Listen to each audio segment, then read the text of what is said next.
Greetings, Americans. Today is my November 23rd Thanksgiving live stream. I want to wish a happy birthday to Yu Hung of the Liwa Chising Kaching. And hold on. And I'm also to the Duke and I think I'm not quite sure. I think it was yesterday or today. Worsley, whose story quest I am doing. The Duke of the Fortress of Malapine, aka also known as the Duke of Malapine.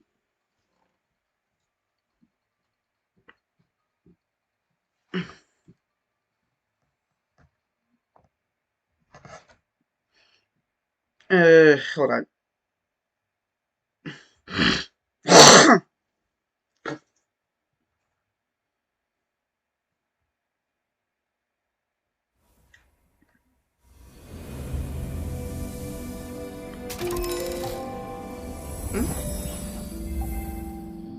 Ah.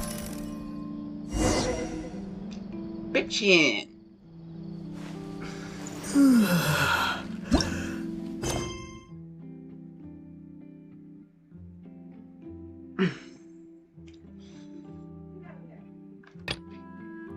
What?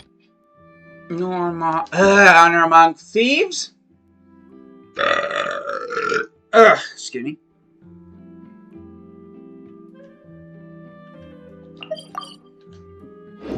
Okay, last week we finished the Archon, the Fontaine Archon quest.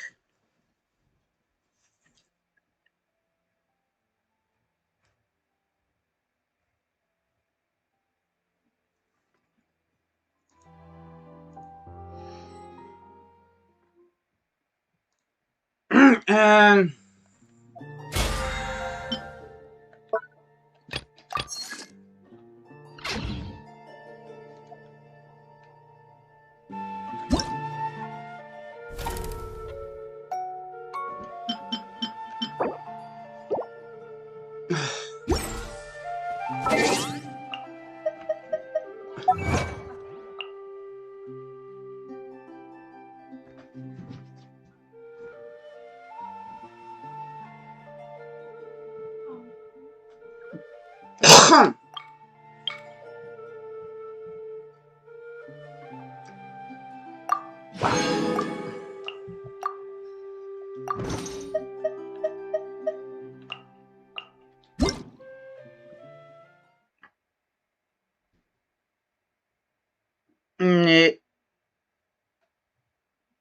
whew, sheesh.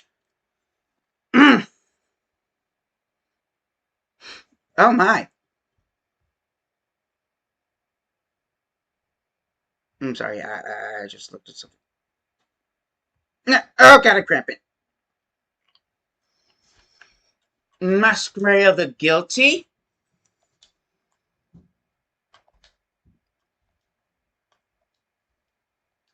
I already have Sino.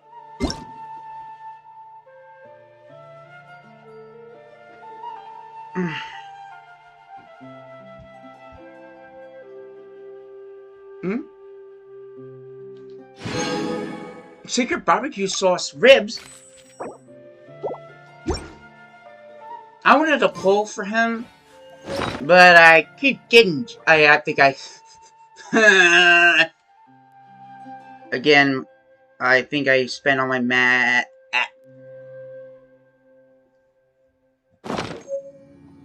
Steaming. Uh-huh.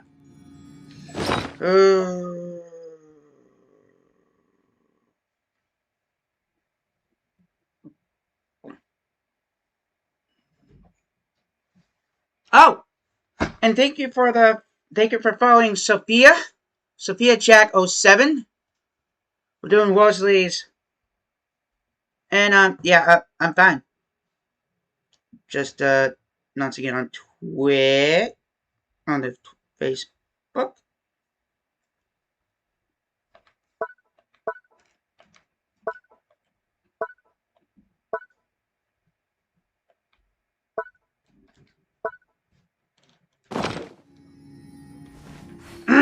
I'm gonna do the story quests. I'm doing my dailies.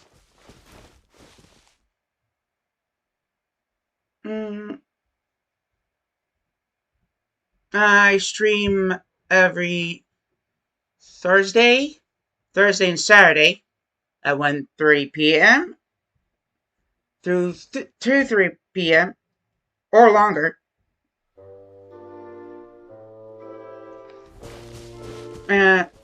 I stream Honkai Star Rail on Saturdays.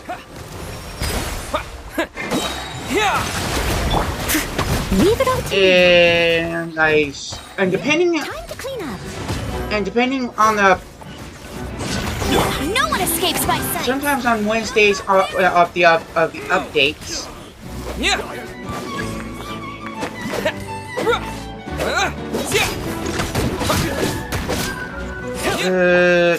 I am. What am I? Any commissions?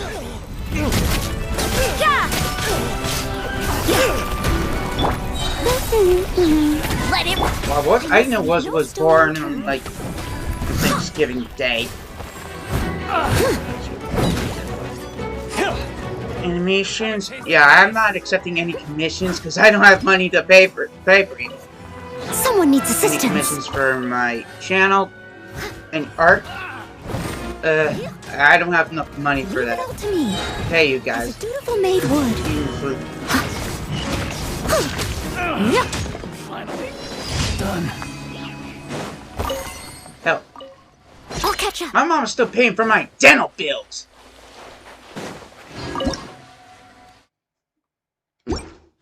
Someone needs assistance. Okay.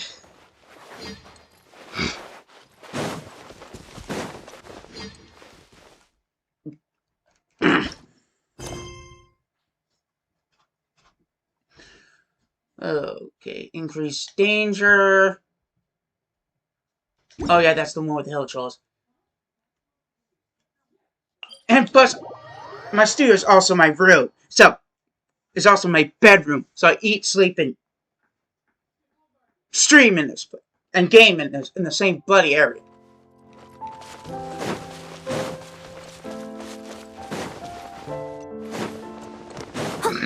Oh, excuse me.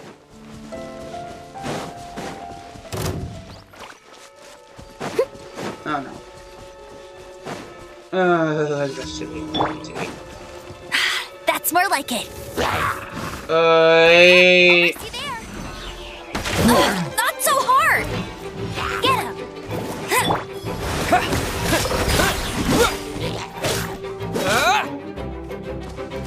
Okay. And Sophia just followed me on Twitter. Thank you. And go. Yeah. Punishment.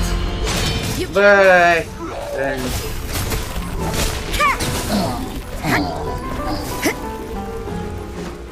Judgment. what the?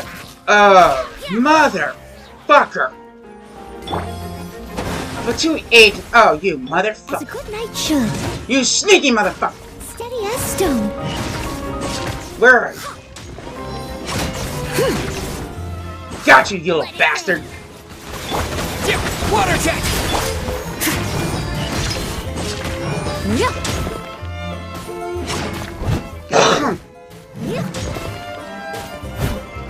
I mean, my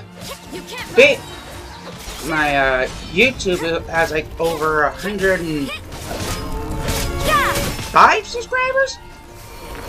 It might be 106 now. Oh, I haven't sent it the link.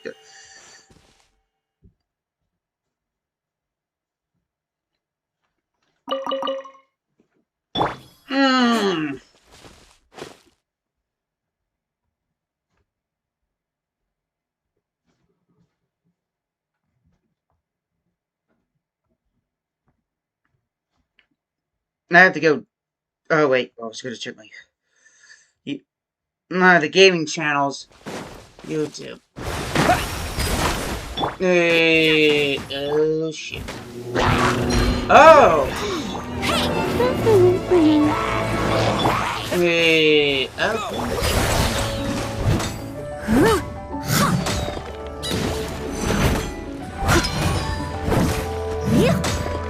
Yeah, 105 subscribers.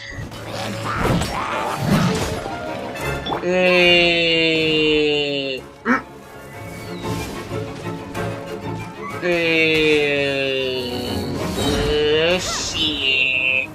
I'll race you there, no escape. Excuse me.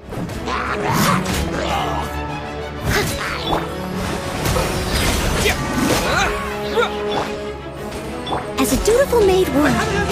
Never mind.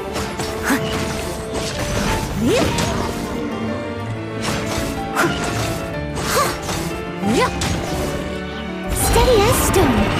And I'm back to 8. Lights out.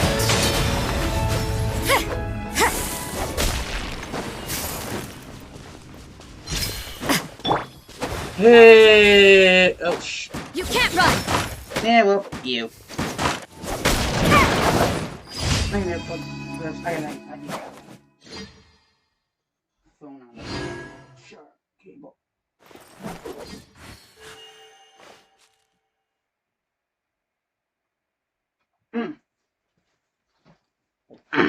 And I'm back to 8.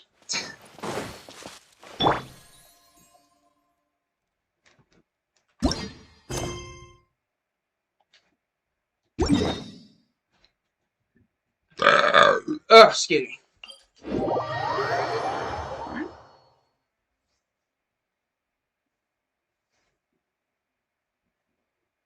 I have holes on my. Oh,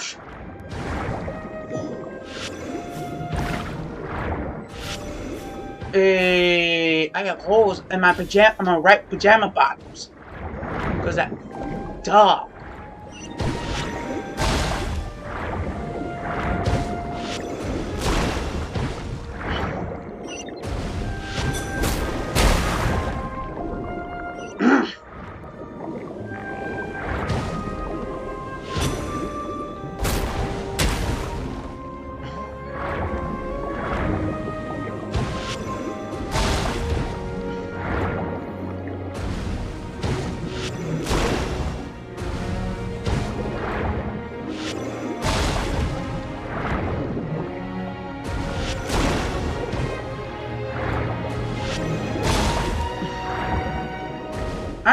I'm not even sponsored.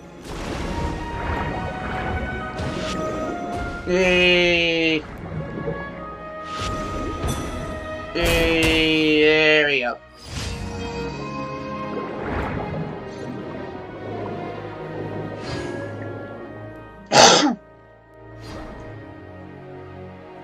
I can't even wear a good pair of socks. I can't even wear a good pair of socks. Well, them being covered in dog pee.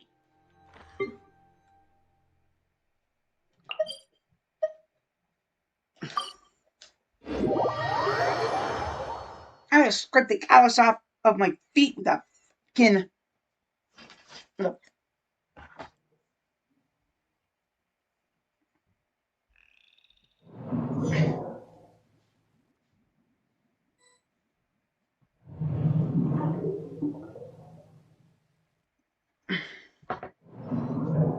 Pocket knife.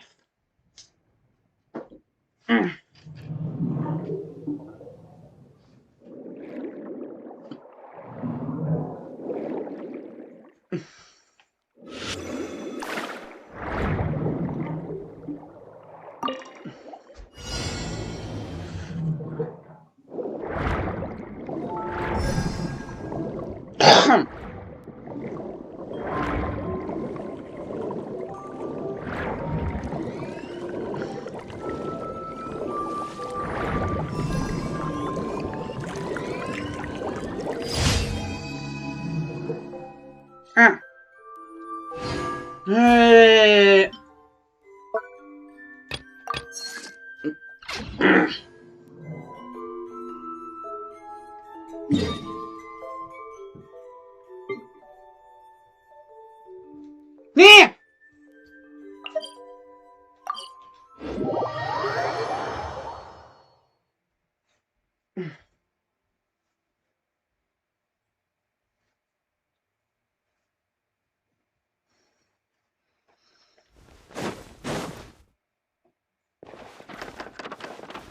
Ad Astra Abyssosk. Welcome to the Adventurers Guild. Thank you for completing today's commissions. No one I know follows my fucking.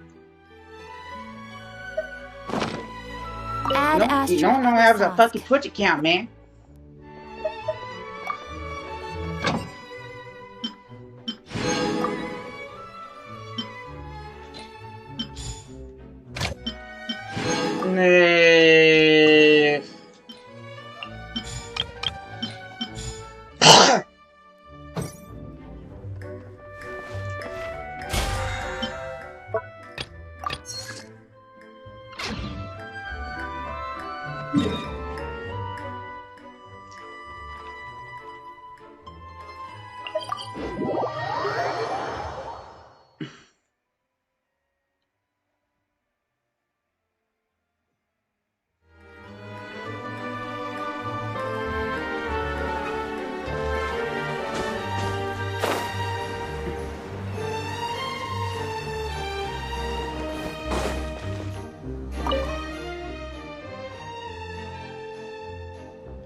I have to grind on a daily basis just to get 10 pulls.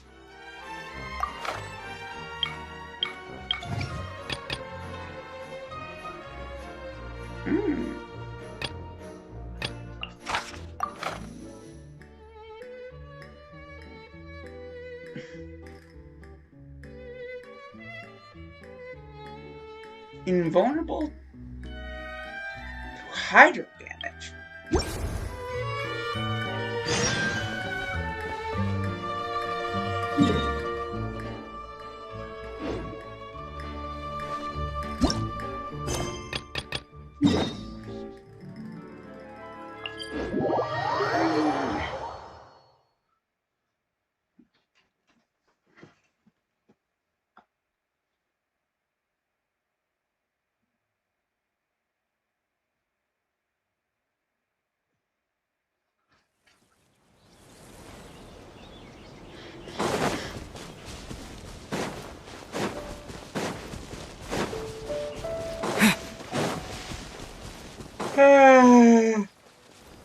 Holy shit. Water. Yeah.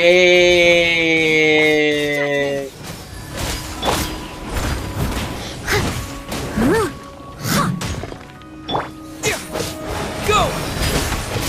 Yeah.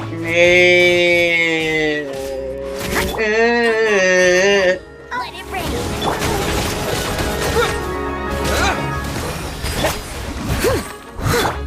Yeah. Shiver.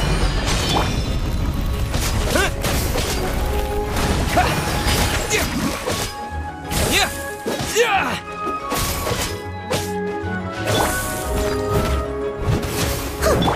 Judgment.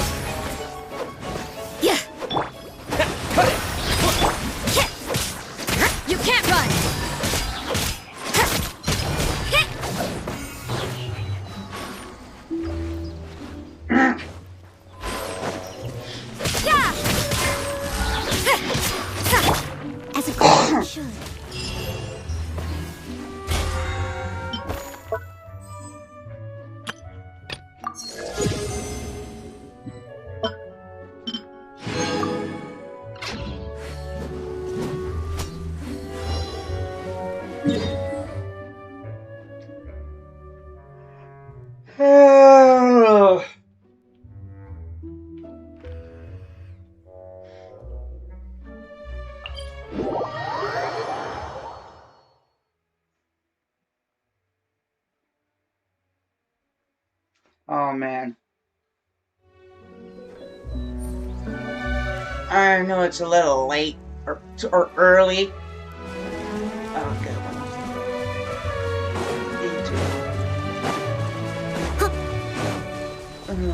Foxia or something? She's reading some woman's Reddit and the Grinch fetish. Holy shit, I cannot wrap my head around that shit. Oh, it's a big boy! If I were talking about the little one, less, holy... Oh no, this is a ruin.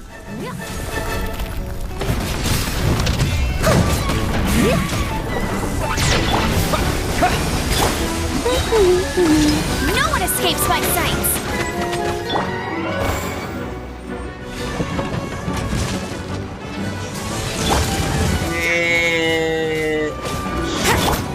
Water jet! I must leave no stone unturned.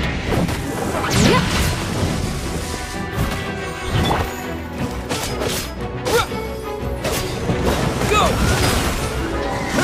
You can't run! Let it A little hot and a little cold. Yeah!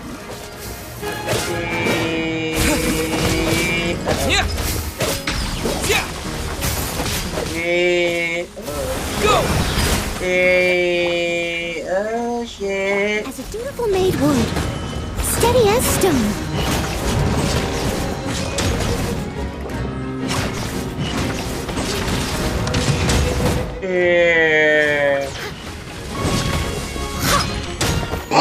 Holy shit, holy shit. Bombs away!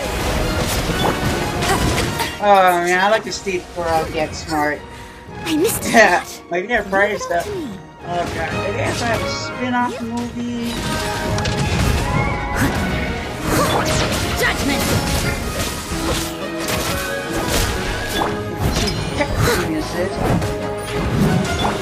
Oh no! What a nuisance. Oh hell! Oh, it's gonna Beyblade mode.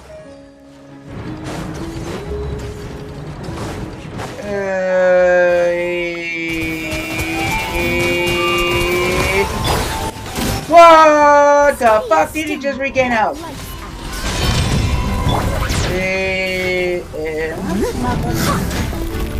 I was not paying attention to the health bar. Go! No one escapes my... Yeah!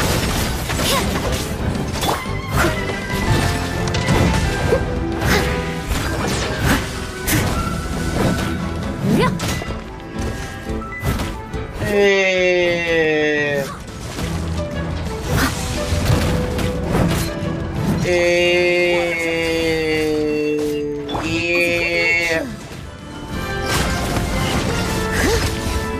Boom! Goes the dynamite.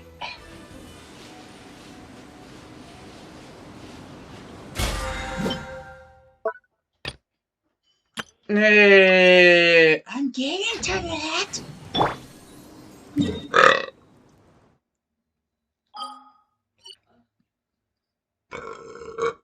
I've been leveling up both Razor and I'll hate them.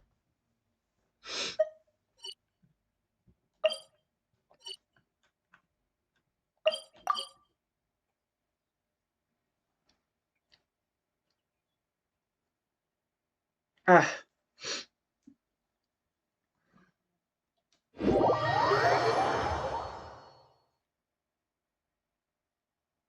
now I have two again.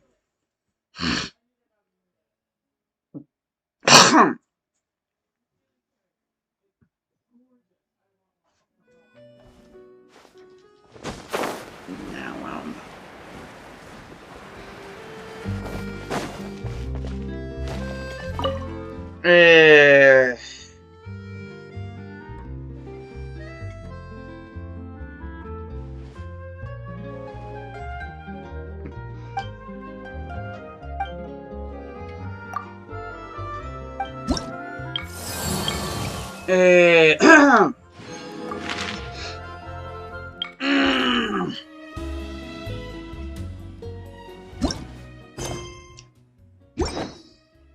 Water imp conjecture.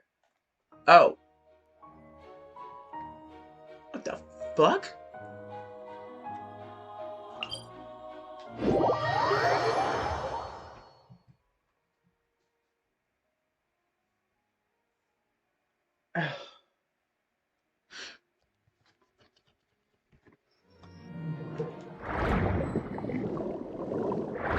Go to the Fontaine Fishing Association.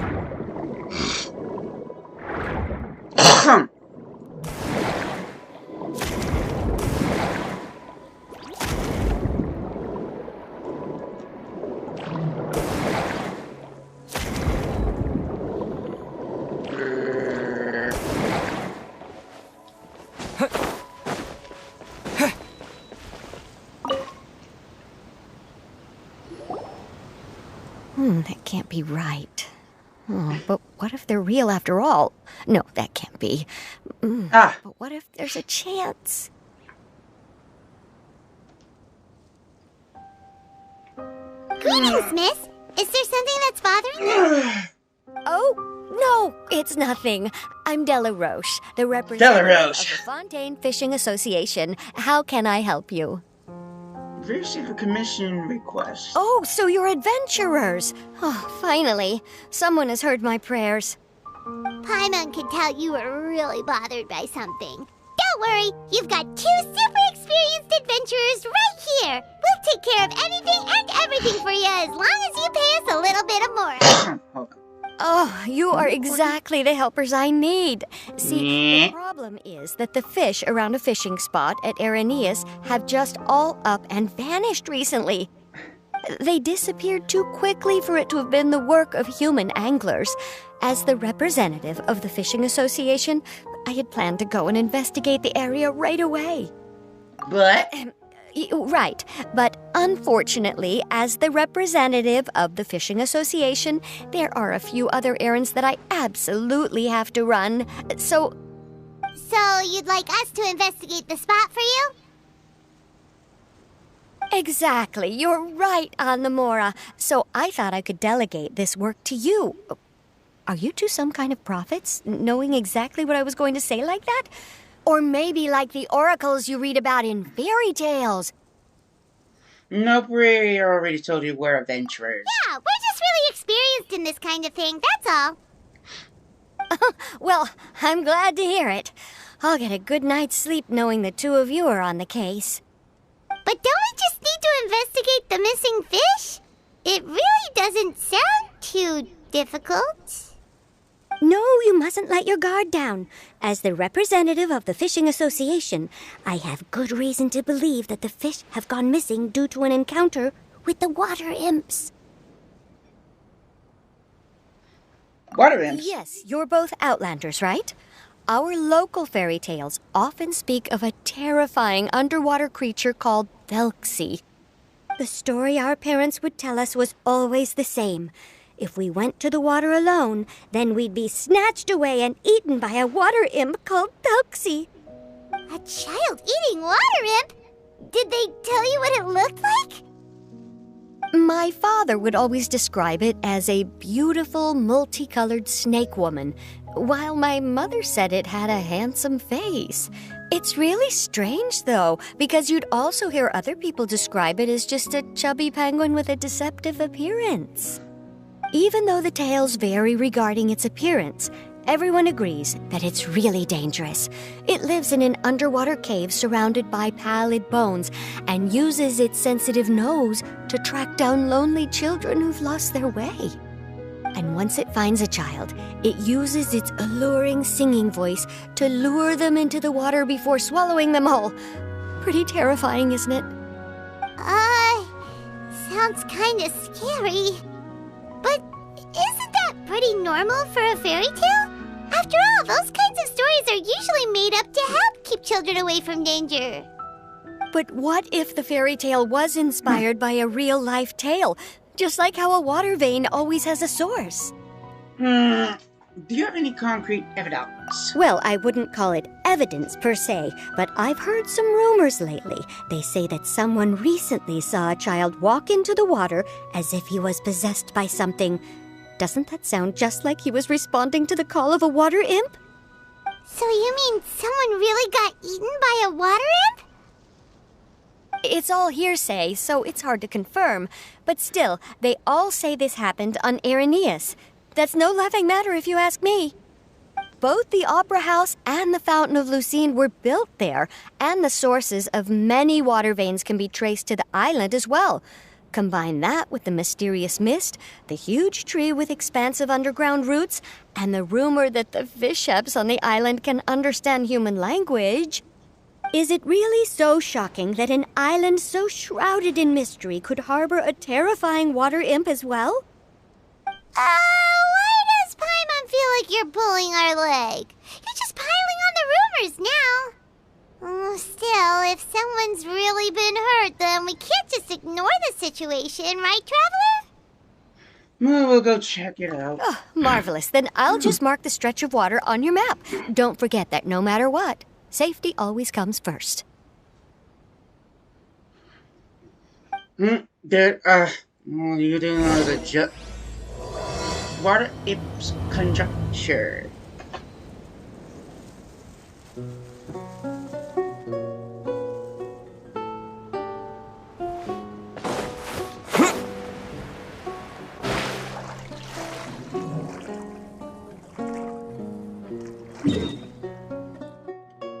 Now where? Oh, in the Nias.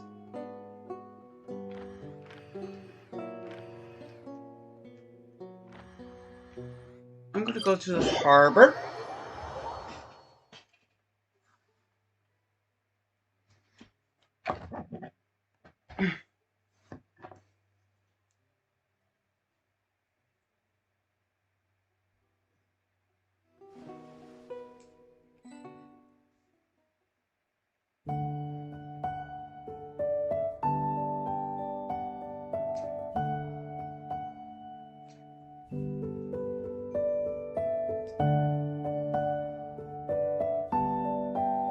This kind of looks like a combination. This sounds like a combination of a piper and a siren.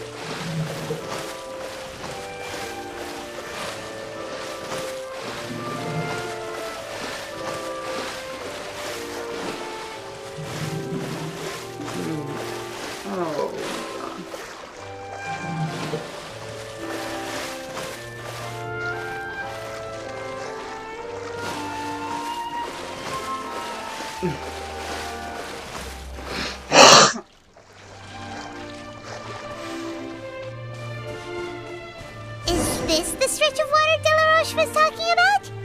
It looks really peaceful. Huh? Look, there's some footprints over there.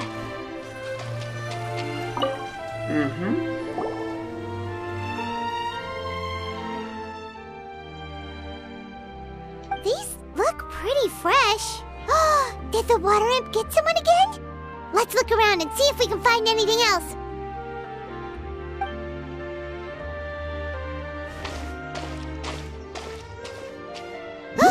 Wait! Did you hear something just now? Yeah, you talking. What the hell?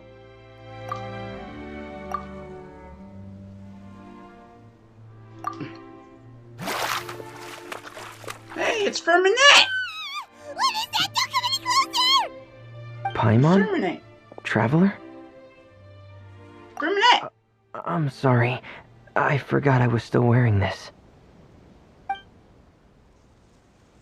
Yeah, it's just Ferminette. Ferminette!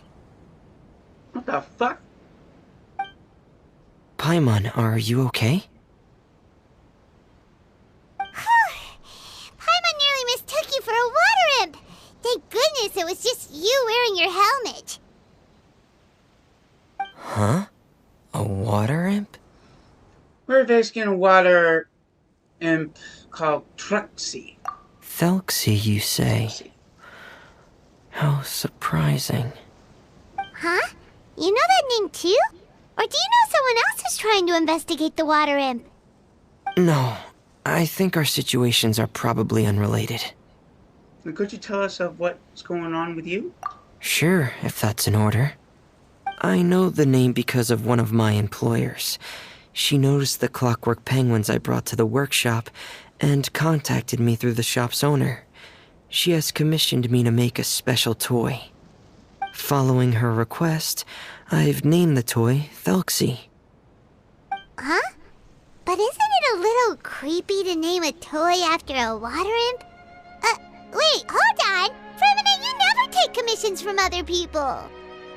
Yeah, but, she made a special request, but out of respect for her privacy, I can't really talk about it. It's alright though. She'll be coming over to check on my progress shortly, and I'll just tell her that you're two of my trustworthy companions. Hearing that, she might be willing to share some information, and you'll be able to continue with your investigation. Huh. Even though you seem a little cold and reserved sometimes, you're still really considerate. Our target isn't necessarily the water imp, though. We're primarily here to investigate the disappearance of the fish. The fish?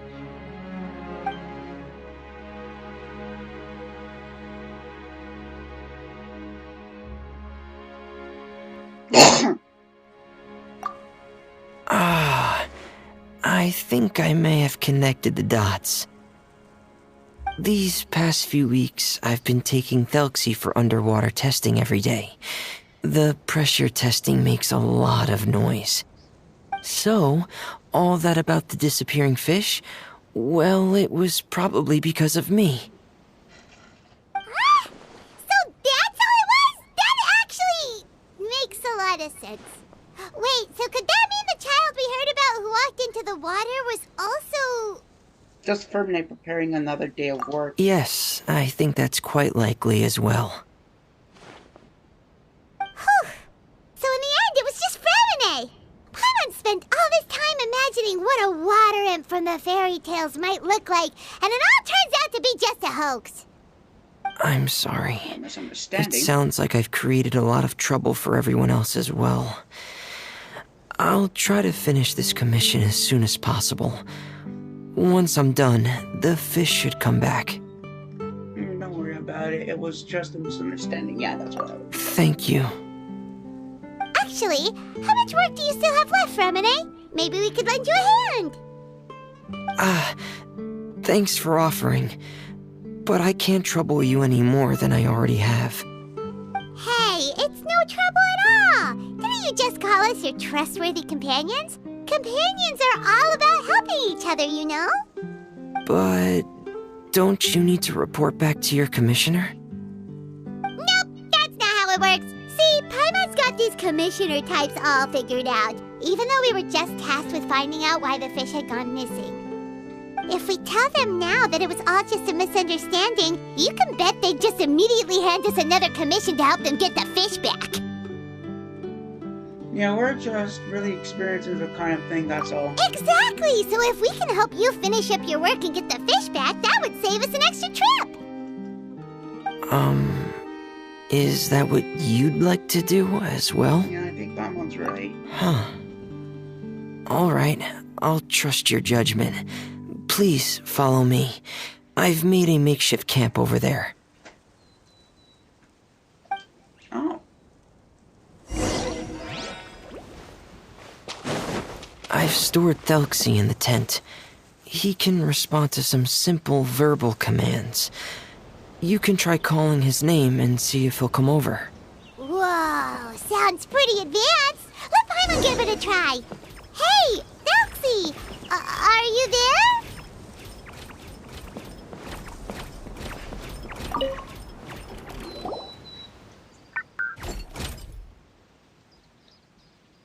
So that's Fremine's version of Thelxie. It's also penguin-shaped, just like Pear.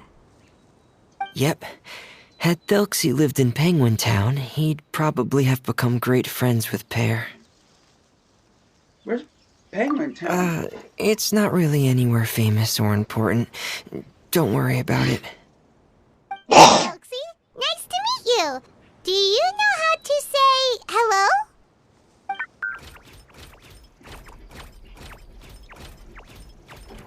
So can Trixie talk?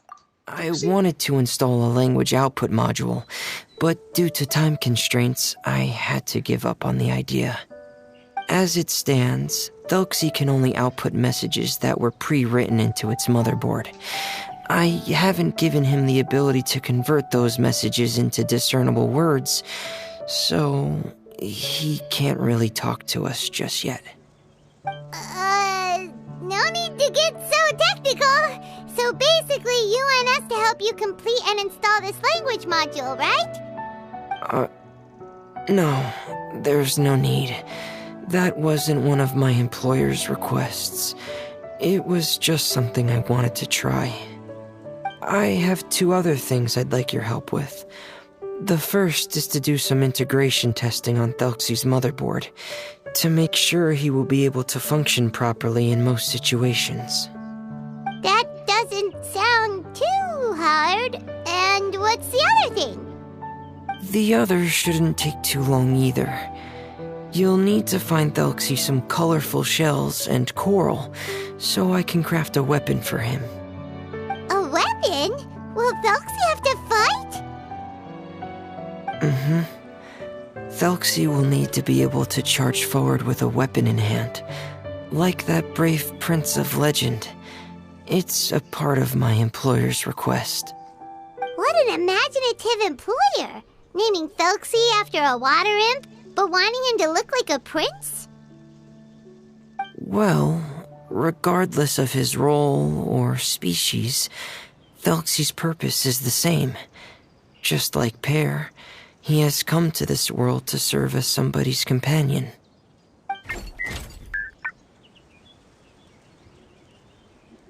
Whoa, Thelxie just said something again! Could he understand what we were just talking about? He can react to certain key words, but unfortunately, due to the lack of a translation module, he still can't quite communicate with us. That's a pity. But anyway, the most important thing right now is for us to get to work. Maybe let's start by doing some testing on the motherboard. That sounds like something we can do here in the camp. Sounds good. The motherboard is on my workbench, so please follow me.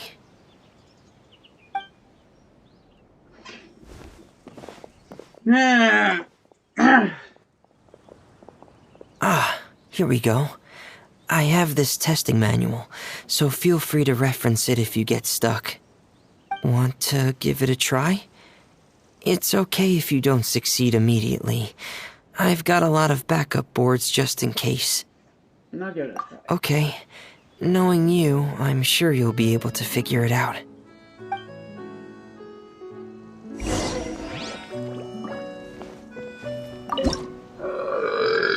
Excuse me.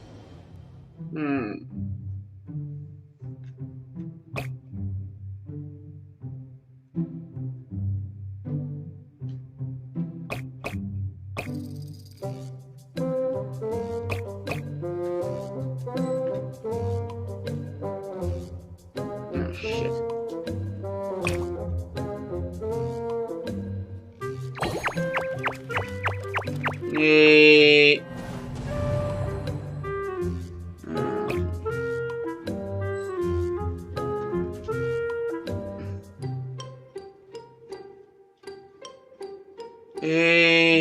Shit, hold on.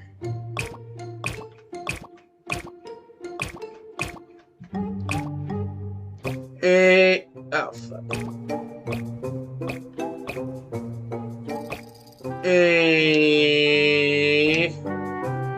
Bingo!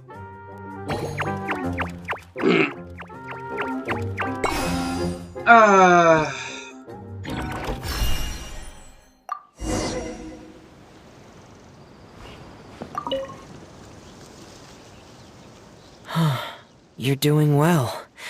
just as I expected. We've taken on a lot of similar tasks before, you know.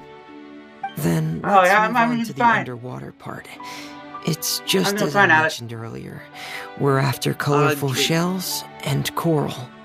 I'm just doing the speaking event. of which, you're both already pretty used to Fontaine's underwater Thank you for environment, following. right?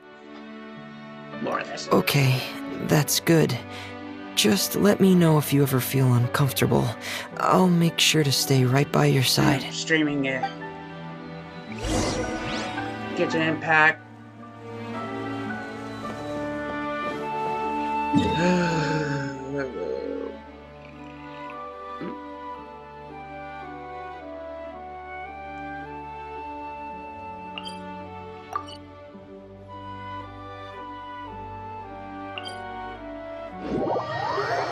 Streaming Genshin Impact. After I'm done with this, I'm gonna be doing a story quest. I'm gonna do a Wriothesley story. Wriothesley's story quest. His name is so fucking.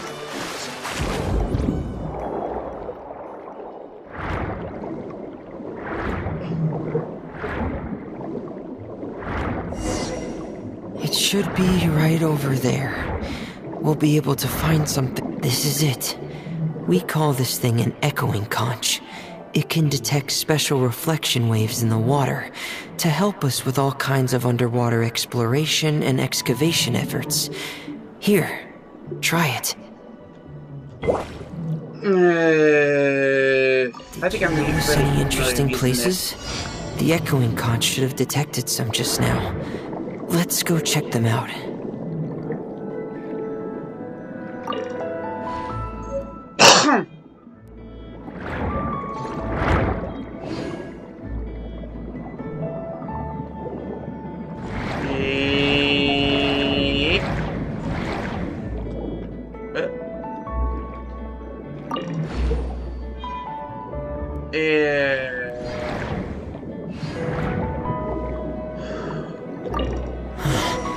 Alright, these should be enough. Let's head back to camp. Thank you for staying out here with me all this time. Uh-oh. Oh, I remember this area.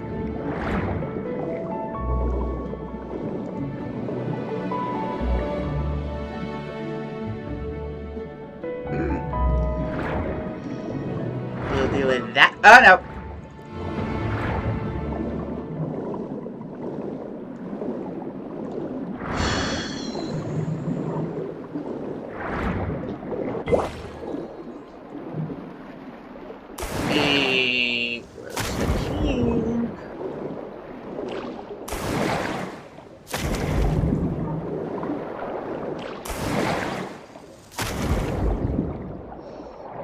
I'm gonna try this event quest.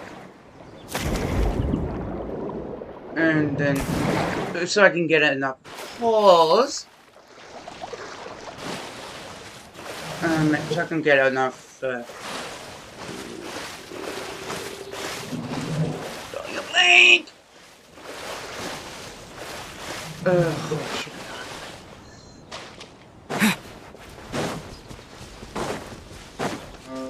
So I can get enough primo gems to get. Dang. What?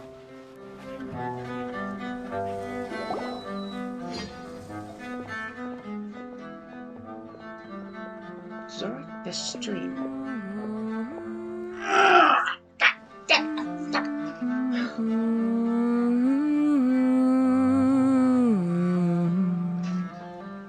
Fremine, you're back. I thought you might have been out diving. I'm sorry, Madame d'Estray. I must have kept you waiting. I can report, though, that the construction of Thelxie is going quite smoothly. There's no rush. I'm your employer, not your supervisor. And these two are... Oh, they're two of my trustworthy companions. They're here to help me work on Thelxie. Yes, I see. I suppose it's only natural for someone responsible like you to have some reliable friends. It's really nice to meet you, you, Madame Distray. Are you Fremine's employer? Paimon is Paimon, and this is the Traveler.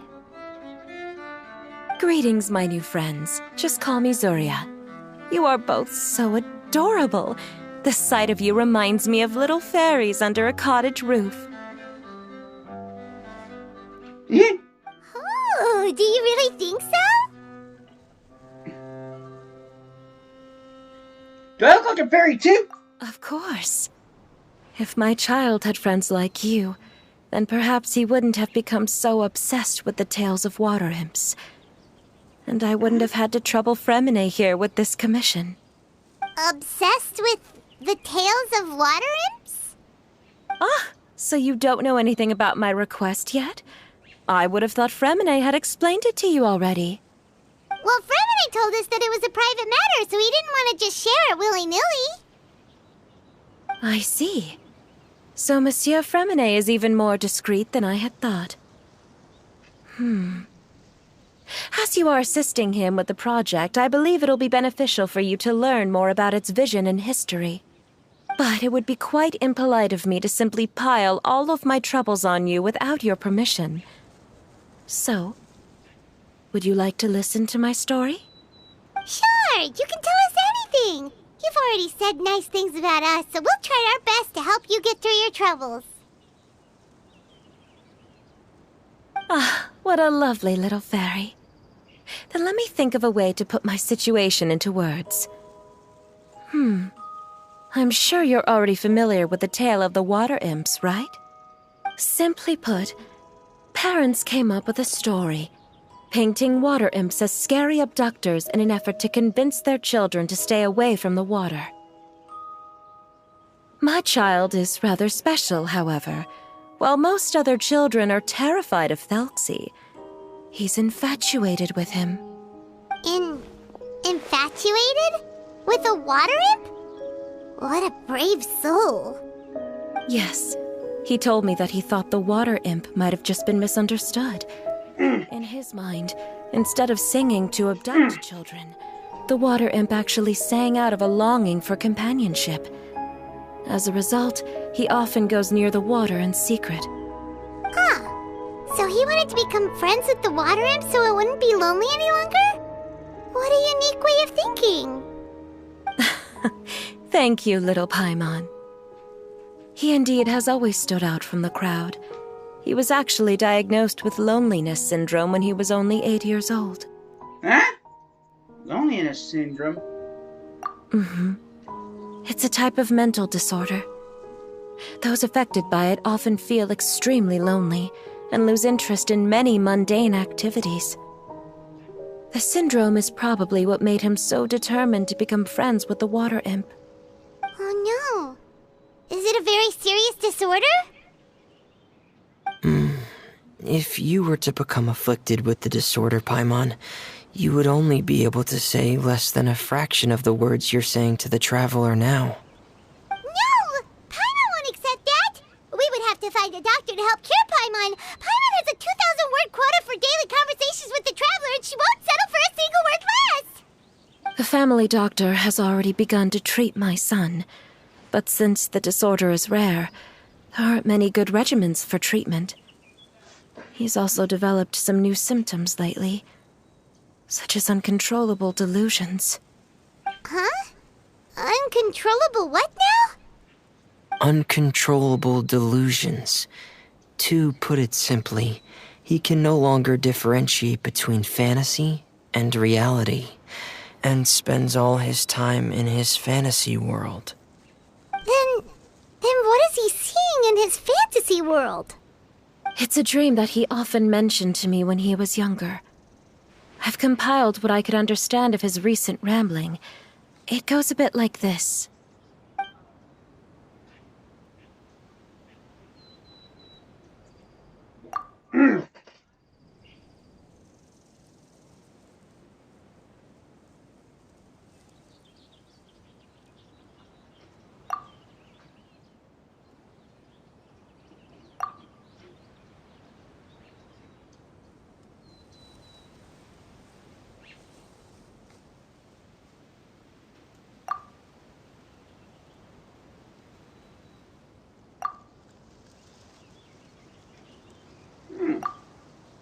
amazing. Your son came up with all of this? He really crafted a lovely fairy tale world for Thelxie. It's like a beautiful dream. But perhaps no beautiful dream can ever last long. You see, the story ended with a twist.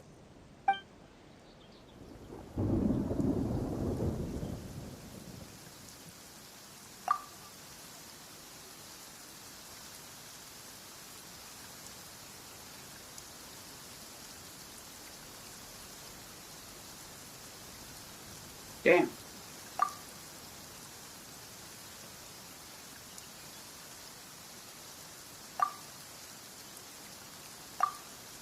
How could the story end like this? Is that kind of fantasizing what caused your son to develop his loneliness syndrome? Well, it'd be more accurate to say that it was the syndrome that caused such terrible delusions to manifest. But in any case, the biggest problem is the patient eventually loses themselves to the fantasy world of their own creation. What do you mean? My poor child can no longer differentiate between imagination and reality. He's begun to see himself as Thelxie. Perhaps in his mind, the loneliness he felt became the same as that of a prince who lost everything he ever loved or stood for. What? So that's what you meant by uncontrollable delusions. Then we have to help him snap out of it. Alas, most of the time he acts as if he can no longer sense or interact with the real world at all. I've had several discussions with the doctor, and we think it is best to try to guide his fantasy. Guide his fantasy? He once wanted to make a picture book of his imaginary world. But since the disorder progressed too quickly, he never quite got past the first page of the book. If we could use this book as a breakthrough for his condition... Here, you can take a look. So Zuria's son also saw Thelxie as a penguin. Oh, he looks so sad. What we should do now is help him complete this picture book. However, we'll lead the story to a different ending. One where the water imp prince is eventually able to restore his kingdom with the help of his friends. We'll need to chase away his loneliness and sorrow, and let him perceive a world full of hope again. That's what I mean by guiding his fantasy. But if we just need to finish the picture book, why does Fremine need to make a Thelxie as well? Because we need to treat the book's story seriously, as if it's a history of things that have really happened. We'll need to go on a journey like Thelxie, and help him regain his crown and country. But my child can no longer go on a journey of his own. This is why I commissioned Fremine here to craft a Thelxie, and then I'll paint the journey with this Thelxie into the picture book. Ah, like a stand-in for your son! Paimon's starting to get it now. Oh, you really put a lot of thought into this, Zuria. Paimon still has one question, though. Where will we be able to find a Water Imp Kingdom? There are some ruins on the seabed of the Salacia Plains. I've already asked Fremine to research them for me. We'll be able to use one of the ruins as the kingdom. Oh, so we'll just need to act out a performance of, a brave journey through the Kingdom of Water Imps. As long as we chase away the monsters in the ruins, it'll count as chasing away the monsters in the Water Imp Kingdom, right? Sadly, no. We won't just be putting on a performance. It's just as Zuria said. We need to take this seriously. And the only way we can take this seriously is if we choose to believe everything that's happening is real. So we'll be playing it straight? Or, making it a fully immersive experience? Oh, neither of those really sound right. Well, either way, we'll still be able to help, right? No, I'll try my best. It's all right. There's no need to get that serious. It's not a big deal. I believe in my son. We can just see this as him wanting to stay asleep for a bit longer, because he's so enamored with his dream. Zuria. Keep your spirits up, everyone. If we were to look troubled, my son is sure to become anxious as well. I should be heading back right about now to check on my son. We temporarily moved to a place on the hill over there, so my son will have a better spot to convalesce.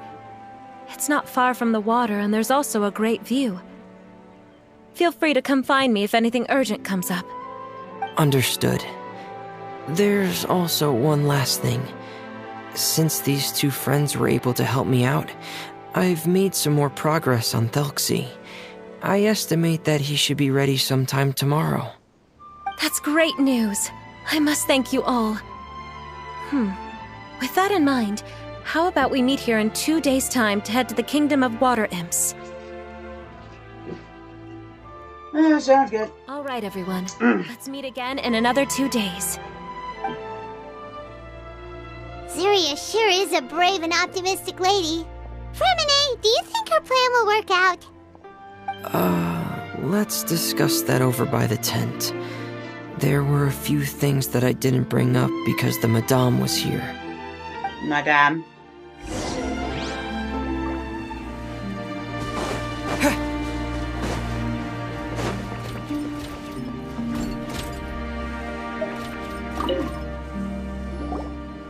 What is it, Fremine? What did you want to say? If you don't mind me asking, I would like the two of you to mentally prepare yourselves. Mentally prepare ourselves for what?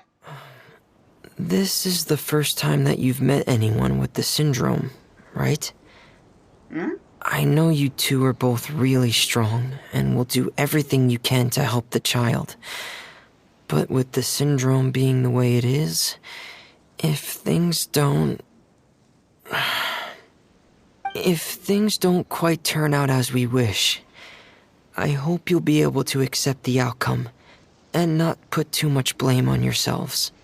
Fremine, why do you bring this up all of a sudden? Didn't we just promise Zuria that we'll be optimistic about everything working out? It's not that I'm not optimistic. It's just... You know this English very well. So that's why you looked like you knew exactly what she was talking about. Wait, Fremine, don't tell Paimon that you also... No. Please don't misunderstand. I've never had it. I've just seen many cases of it at the House of the Hearth, back when we lived under the previous chapter. They say there are many factors surrounding the development of this illness. I've heard everything from hereditary factors and one's state of mind, to environmental factors, and even ley line disorder effects. Some even say it could be caused by contamination from god remains. And from the cases I've seen, there weren't many positive outcomes.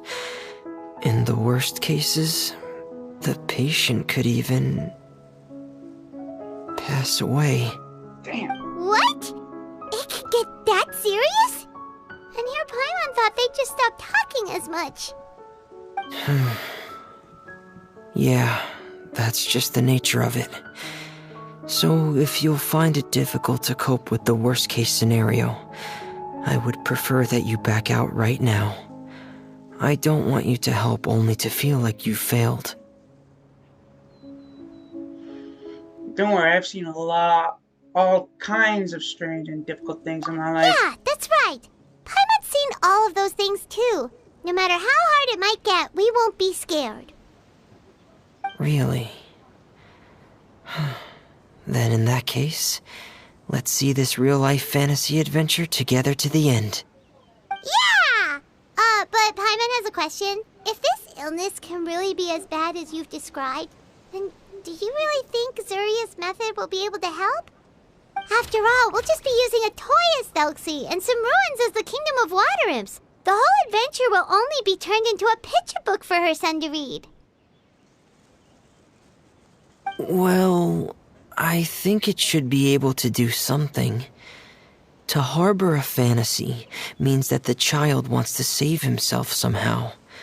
The only reason he's allowed his dream kingdom to fall is because he's lost control of his heart. But if we can help him regain control and escape from the darkness, we'll be able to change his world. Like helping someone who's lost their voice be able to speak again. Oh, Paimon sees what you're saying now. Huh. How do you understand all of this so well, Fremine? Well, maybe because I have also had many of my own dreams in the past. I even had my own fairy tale world, much like that boy's. I was able to draw a lot of support from it, so I believe in the power of fantasy worlds. So the penguin town you mentioned was...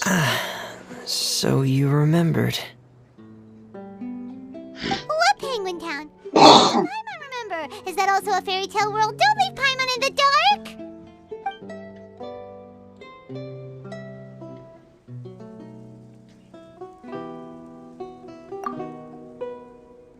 Hey, why did you put that on? It's just one of my personal quirks. Please pay it no mind. Anyway, Penguin Town is a peaceful place with lots of penguin residents. They're all really good at making clockwork toys. And Pear is the town's triumphant hero, as well as the one who quietly protects the whole place. Pear? But didn't you make Pear yourself? Well, I often think that Pear only came to me because he realized how much I needed him. So it's not so much that I made Pear, as Pear chose me as his friend. Fremine, are you sure you're not losing control of your fantasies as well? No, I don't think so. I can still differentiate between fantasy and reality. I just believe that the fairy tale world of my dreams must also exist somewhere. It might just be hidden, which is why it's difficult to see. Or it will only reveal itself at very specific times. Specific times? Like when you put on your diving helmet? Yeah, that's the general idea of it.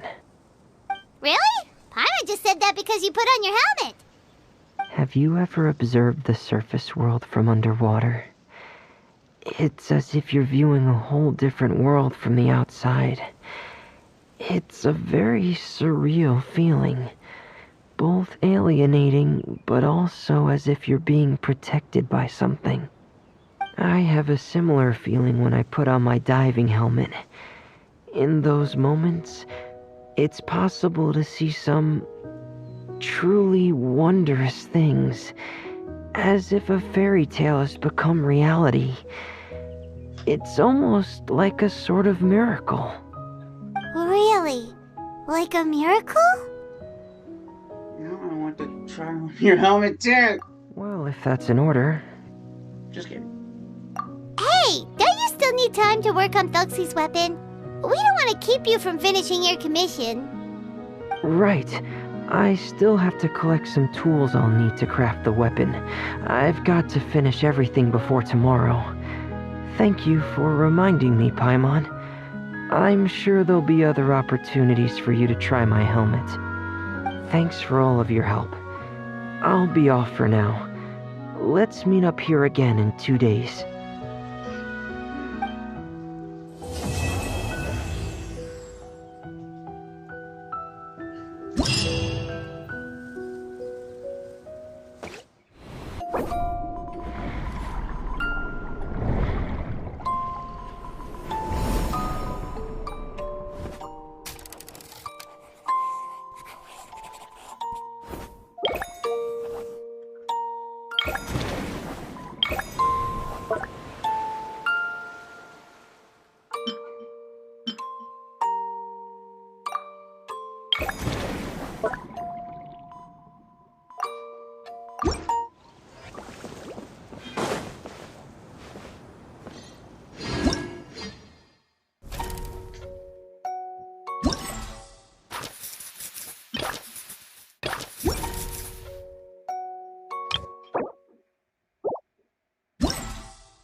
Hey.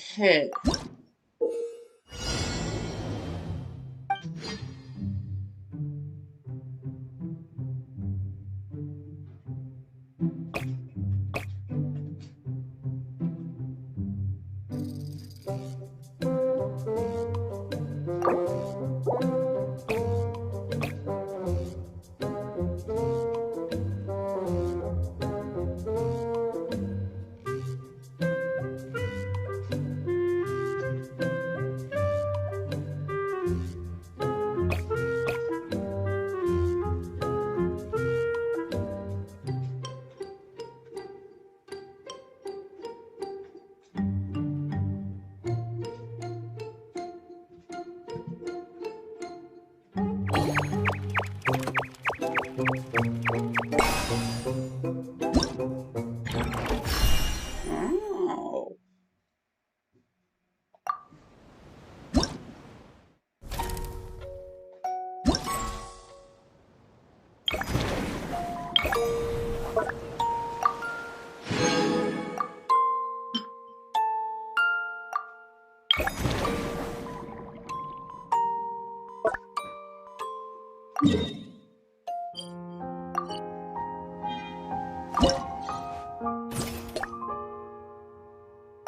Mm. Hmm.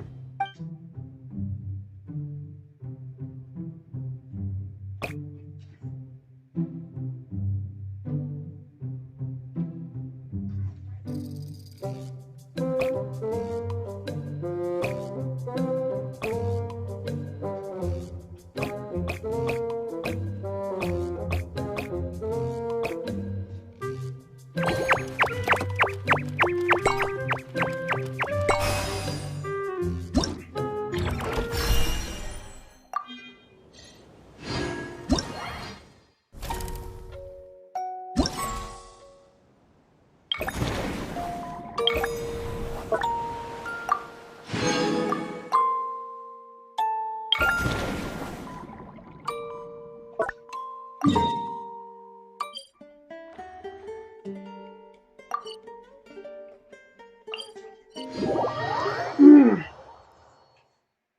Mm.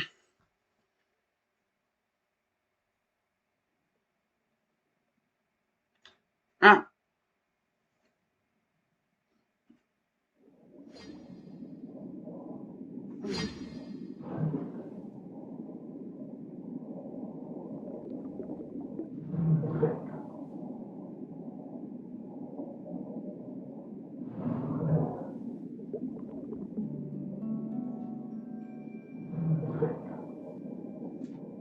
Ah.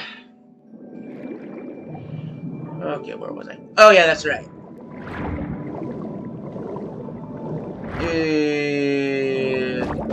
Oh, hello.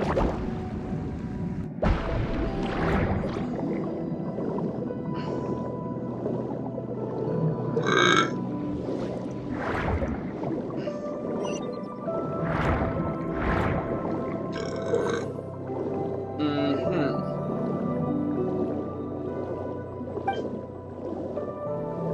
Mm-hmm.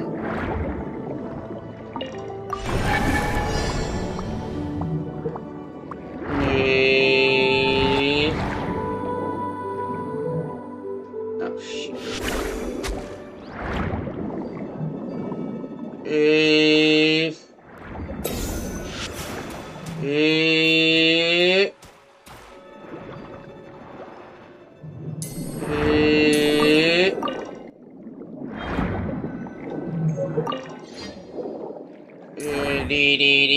Mother... Airface, mother...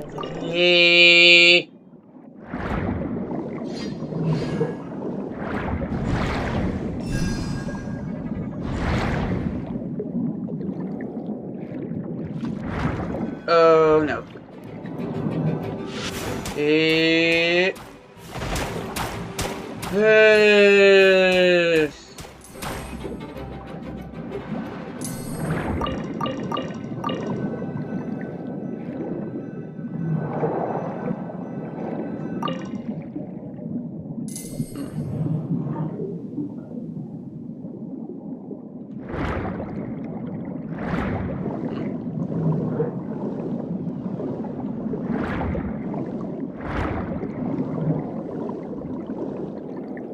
Oh.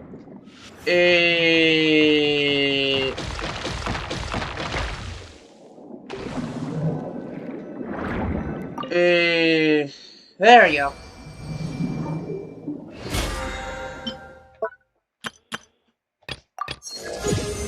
Kitchen.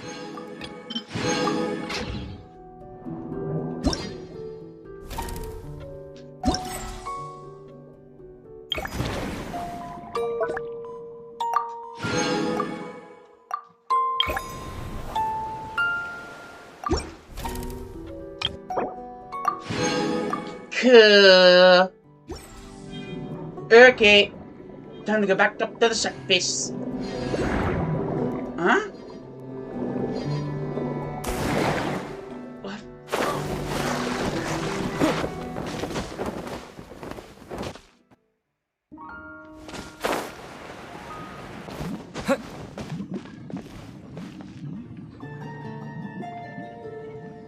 Oh. Sometimes I find these things by accident.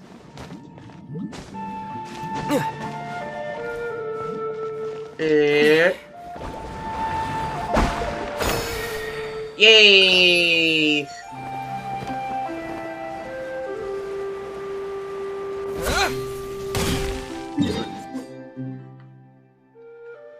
Oh, damn!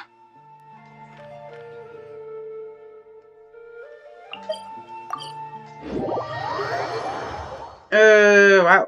Oh, thanks, now I'm back to... Wow, I have 10 followers now. Sheesh! I'm probably gonna do the rest of this... I'm probably gonna do the rest of the quest outside off stream. Holy Shawshank Redemption!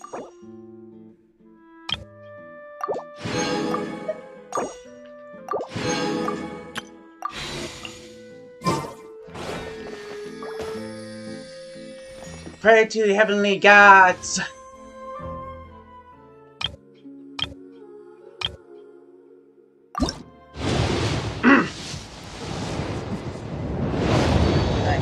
I just get all kinds of shit, man.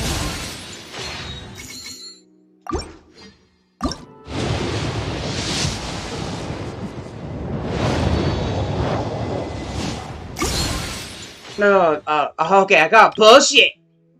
Okay, this is gonna be good.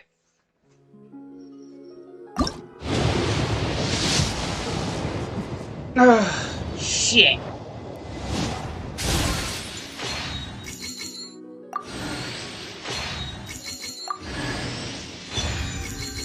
Motherfucker.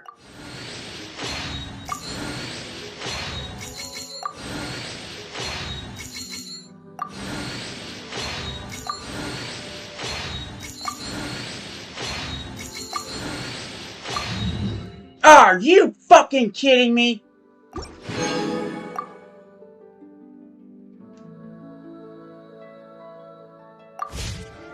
That's some absolute bullshit.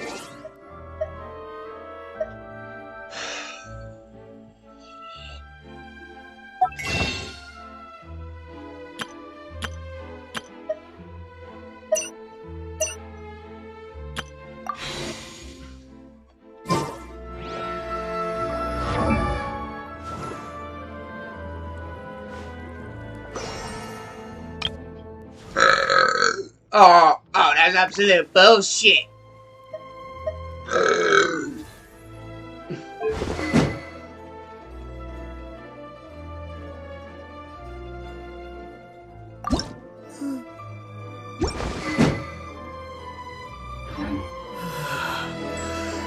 Oh, that's some bullshit.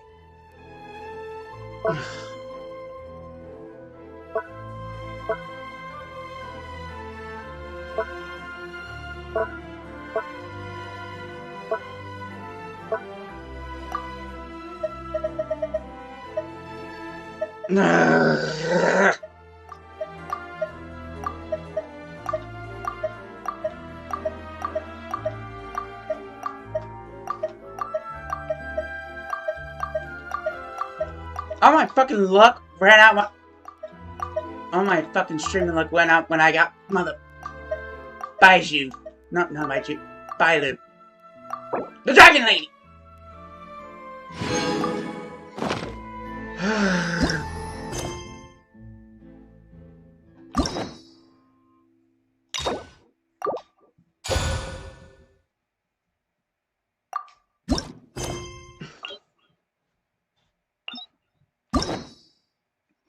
Shit!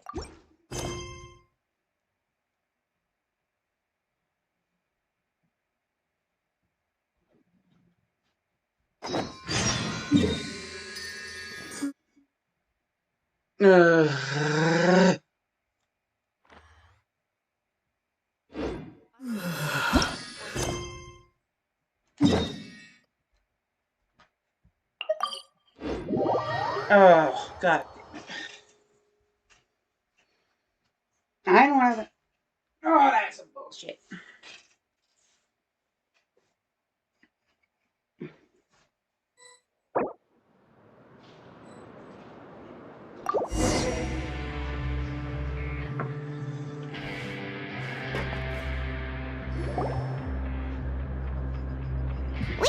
The Fortress of Meripede would be super scary, but looking back on it, it really wasn't that bad at all. You've got a set schedule, guaranteed food and board, and you can even buy all kinds of stuff with credit coupons. It's really no surprise that many people don't even want to leave. Yeah, you're right. Oh, you mean Wriothesley? He's definitely a pretty impressive leader. While he does look kind of intimidating, he's actually pretty easy to talk to once you've had a conversation or two with him. Paimon wonders how he's like with the people here. Do they also get the same guy we do, or is he a lot harsher with the bad guys? He probably has a good number of tricks for every situation. Yeah, he must be doing something right to maintain order here, while not making everything feel super oppressive. Excuse me, did I hear someone there? Could you please do me a favor? Huh? Paimon could have sworn she just heard something. Me too. Excuse me, is someone passing by? Could you do me a favor, please?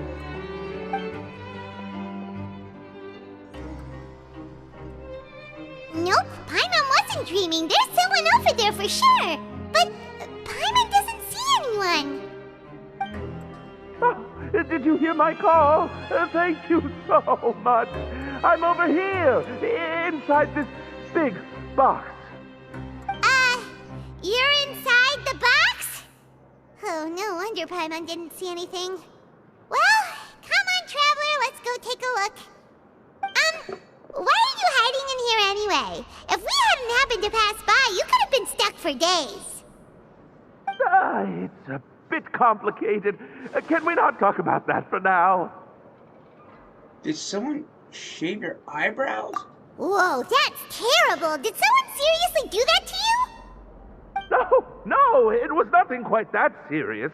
I'd just like some help finding my hat.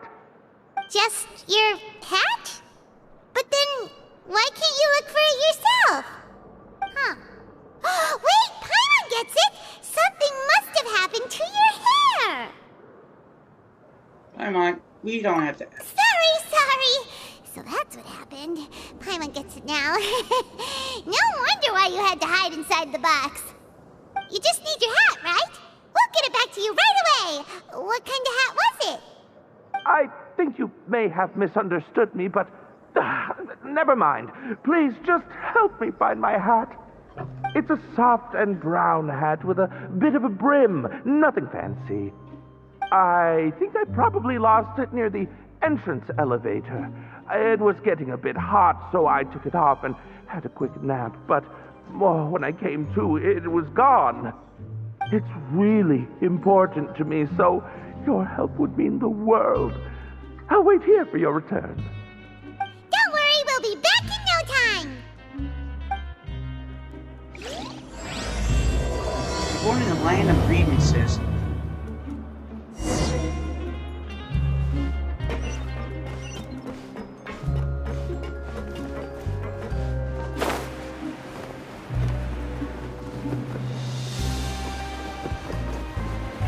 when this took place. Paimon doesn't see anything here. Well, let's go somewhere else.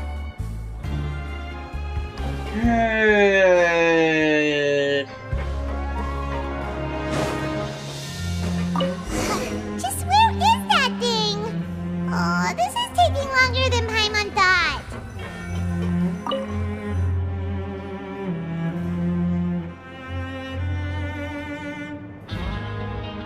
Nothing in the water either. No. Paimon thought it might have gotten blown in. Oh, we've looked everywhere and still not seen anything that looks like a hat. Let's turn back and maybe we could scour the entire fortress. That's a good idea. If he's just looking to cover his head, then it shouldn't matter what kind of hat he's wearing. Why don't we check out the rag and bone shop? If memory serves, they got all kinds of stuff in there. Sure, get fired up when we get it when it comes to shop. You'll let Paimon pick out some other stuff too, right? If we're going to the shop anyway. Well, either way, let's go check it out first.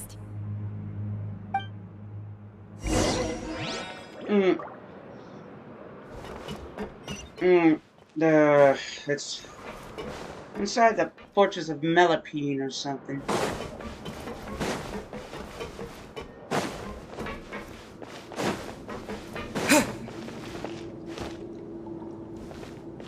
It has its own laws. It doesn't need the jurisdiction of the Court of Fontaine. Paimon doesn't remember you being the boss. Well, I'm just standing in for Mr. Alvar while he's off restocking the shop. Now, just wait a sec. A blonde foreigner, dressed all in white, accompanied by a glaze-covered flying chunk of gingerbread. Oh, you must be the legendary traveler and their companion Paimon. No! Well, you're half right. Paimon's the traveler's treasured companion, sure, but she's not some flying chunk of gingerbread! Sorry, I never thought I'd get the chance to see you with my own eyes, so got a bit ahead of myself. I hope you find it in your magnanimous hearts to forgive my discourtesy. I'm just a nobody, after all. There's no need to put yourself down like that. Paimon's just venting. Why, your heroic actions at Aeneas have long made their way to the Fortress of Melipene. We heard that you were personally received by His Grace when you made your way down here, you know. Ah, you were the envy of all. And you're one of His Grace's favorite people, so of course, everyone wants to be introduced to you. And it's also because of him. Well, I'd figure you'd appreciate honesty over flattery. After all, I also only joined up here because I'd heard Mr. Alvar was a good friend of the Duke. And though I've only caught scant sight of His Grace since then, as fate would have it, I've become fast friends with Mr. Alvar himself. I mean, we've all got agendas, but rather than trying to force something to be true, it's often better to just go with the flow. Oh, so now you're trying to kiss up to us. Well, I did mean it when I called you legends, and it is indeed an honor to meet the two of you. Oh, enough of that. Is there something you're looking for? The man's hot. No problem. Anything else? Hey, feel free to check out anything you want. The credit coupon costs are on me. Wait, but that's, you don't have to be so nice. Well, it's not like I'm getting paid to watch this shop. Instead of more coupons, Mr. Alvar usually lets me just take my pick of our goods. Life's been pretty good recently, so I might as well just waive your bill. Never hurts to make some friends. Well, when you put it that way... All right, Paimon will take a look.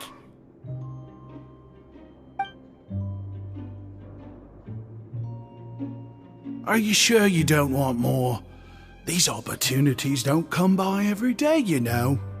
It's all right, two will do. I never thought you'll turn down a chance for a freeload.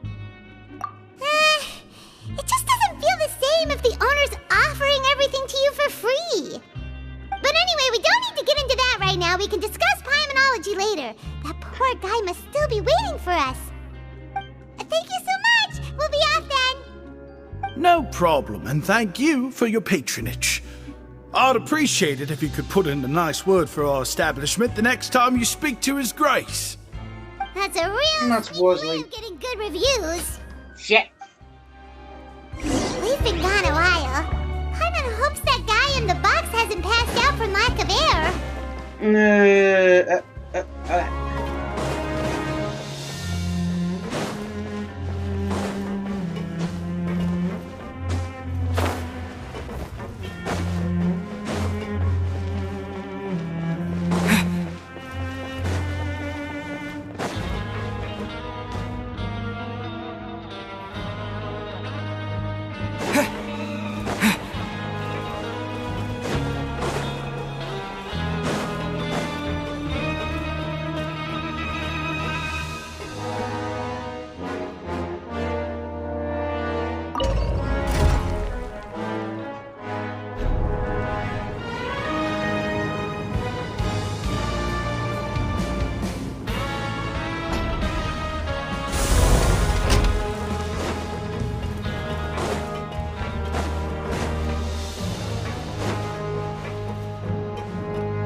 You can come out now! We found your hat!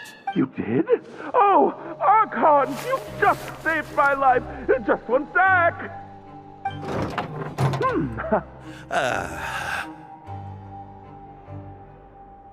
Wait! So, you're not actually bald? You've got such a full head of hair, too! I mean, I told you that there had been a misunderstanding. This has nothing to do with my hair.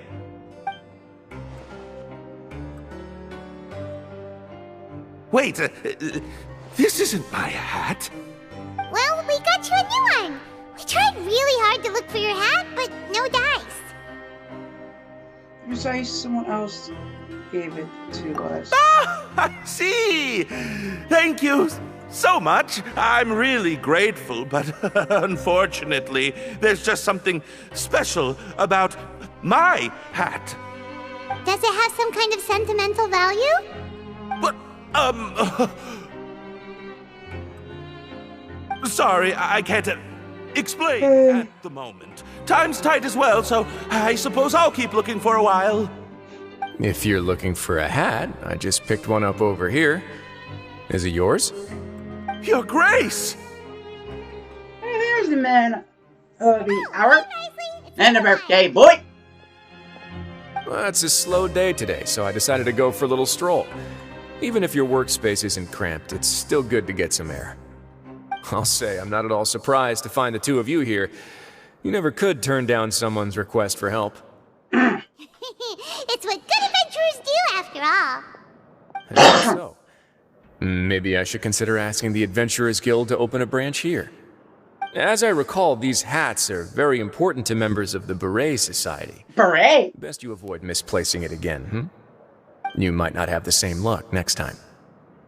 Understood. Thank you so much, Your Grace. Then I'll be off. I'll get going now. What a strange guy. Why did he care so much about his hat? Oh, and has he done something wrong? When he saw you, it was as if he'd seen a ghost. Oh, not at all. In fact, members of the Beret Society are model prisoners. They work hard and never get into trouble. They save me a lot of work, in fact. As for him, I'd guess he's just more of an introvert. It's not unusual for the more shy prisoners to freak out when I show up unannounced. Huh? Shy? There are prisoners who are afraid to talk to people? Prisoners are still people, after all. There are as many crimes and motives as there are stars in the sky. The idea of the criminal as a selfish, heartless brute is just a stereotype. Such labels could never capture the complexity of even a single individual person. What kind of a person a prisoner may be and why they've committed a crime, we'd never know these things if they don't share their story with us. Huh. You've got a point. Anyway, it's all good as long as it makes sense to you.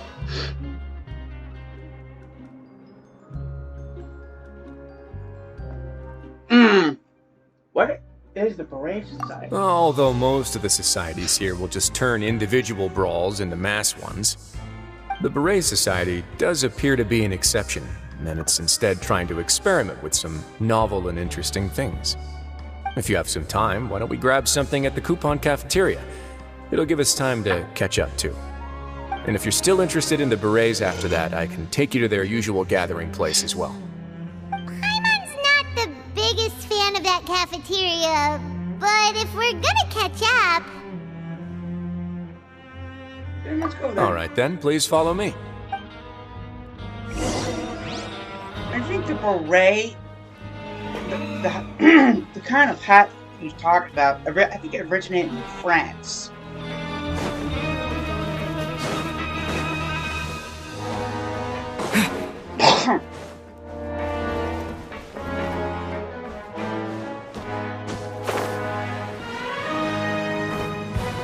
Yeah, its origin came from France, and it's mostly, you mostly see around people that it's a fancy hat. I don't know how to describe it.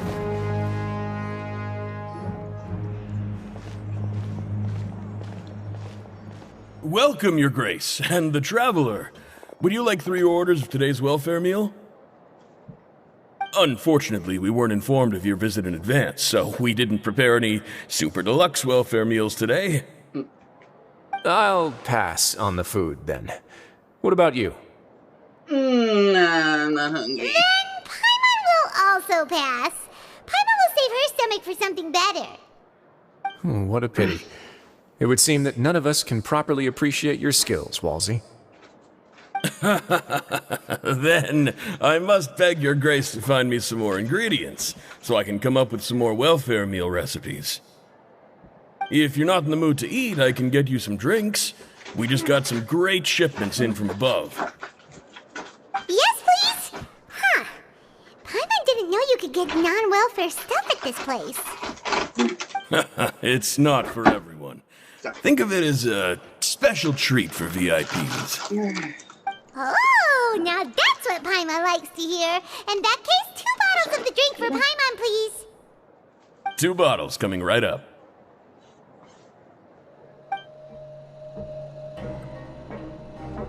Our first meeting took place on short notice, and we were both swamped by everything that happened after, so there was no time for more casual chit-chat.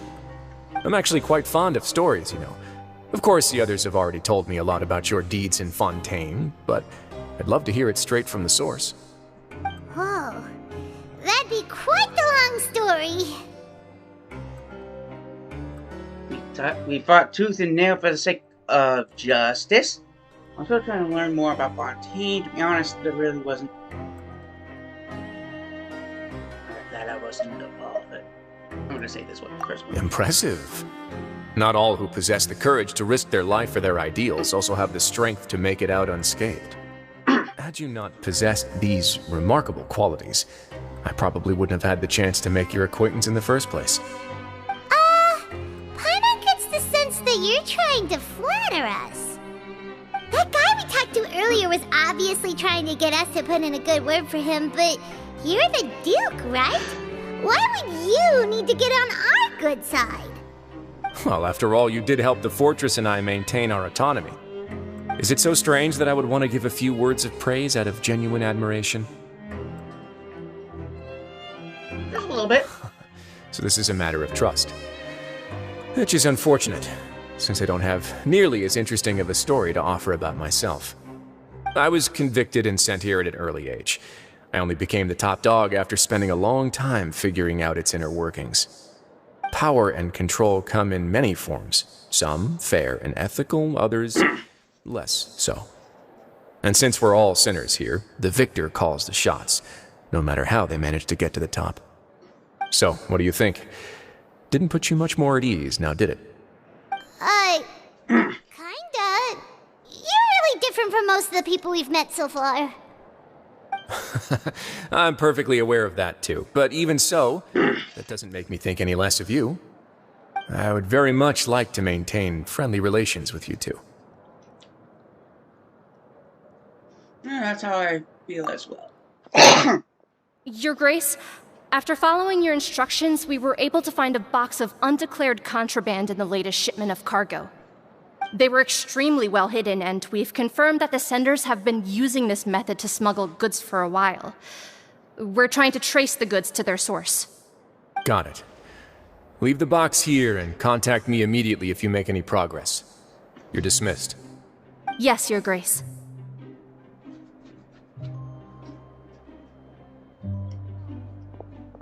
Sorry, I'd almost completely forgotten about this. She mentioned something about contraband. Are they, like, dangerous goods? Not necessarily. The term is just applied to things people want to bring in on the sly. Many people here are experts at pulling rabbits out of the most ordinary hats, so we have to examine everything carefully. Now, what do we have here? It's more or less what I expected. Whoa, this is certainly a box of curiosities. Mora, snacks, yarn, balls, ropes, mechanical parts, and even a gem! Wait, if you've confiscated this entire box, then does that mean all of this belongs to you now? Yep. We can't just send them back up now, can we? What? But that's just insane profit! Traveler, why don't you become a duke as well? And what about you, Mom? Paimon will be your vault keeper! Jokes aside, I didn't know you'd be so interested in this box. How about this then? You can pick anything you want from it. Consider it a gift from me. Really? You'll let Paimon pick anything? No takebacks. Paimon will have you know that she's got a real good eye for treasure. I never joke about things like this. Alright, Paimon's gonna have a look. Paimon wants this one. This dark, sparkly gem. You just know it must be worth a ton of Mora.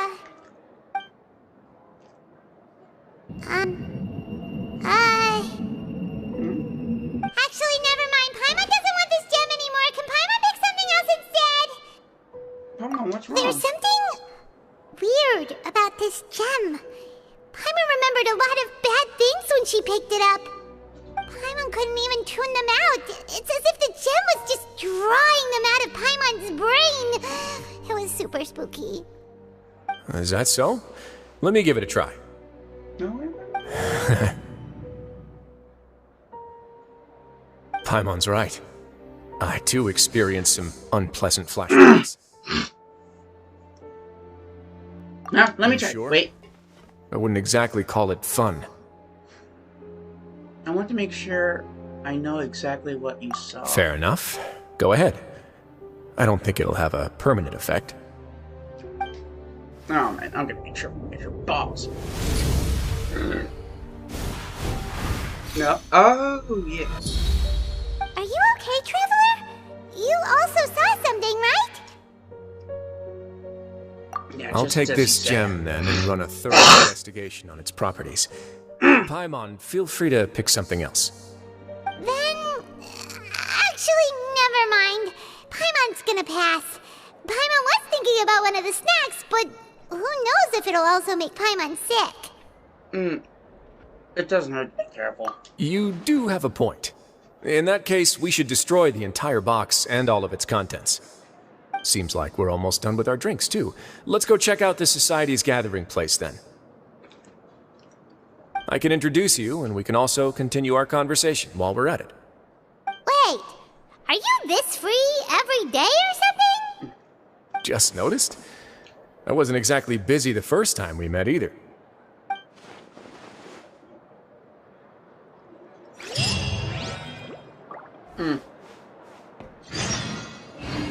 The Barrette Society. Okay, like I was saying, it's kind of like the rest. It's kind of the equivalent of people in Russia having those big, long, furry hats.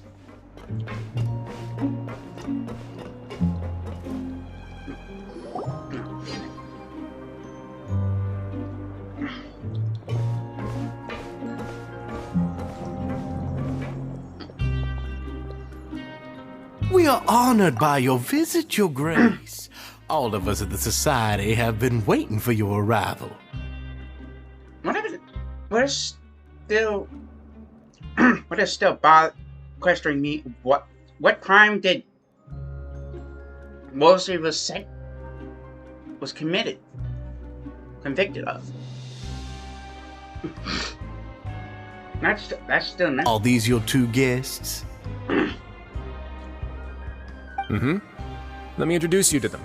Traveler, this is Dugier, the head of the Beret Society. This is their gathering place. Members can find all sorts of drinks and snacks here, as well as a large variety of books and other resources. Every once in a while, the Society will also host activities and seminars, which are always well attended. You flatter me, Your Grace. All we did was set up an organization in the same way as you would in the world above. It's so easy to feel lonely and helpless when you arrive here for the first time. I remember that feeling all too well. None of us knew anything about this place then, after all. But that's when the thought came to me. If we could help everyone turn over a new leaf, they would no longer have to lead such gloomy existences. Thus, it was with your help that I founded the Beret Society. Oh, so you were also involved with this, Wriothesley? My part in this was minimal. All I did was follow procedure and rubber stamp the application. I'm sure you have a very good sense of what this place is about by now. As you know, not everyone takes their sentence seriously. For some, this is just another place where they can eat, breathe, and sleep. But the Society is a great place for those who wish to turn things around. Exactly right. Here, we keep an eye on each other and remind each other of our goals. Everyone can focus on rehabilitating our mental states and even make many new friends. Our operations are entirely funded by members' donated goods and credit coupons. Same for the things you can see here. Who knew you could find such a place in the Fortress of Mirapede? Oh, right, and what's the deal with the hats? There's nothing deep about it. I just felt like we needed some kind of visible identifier.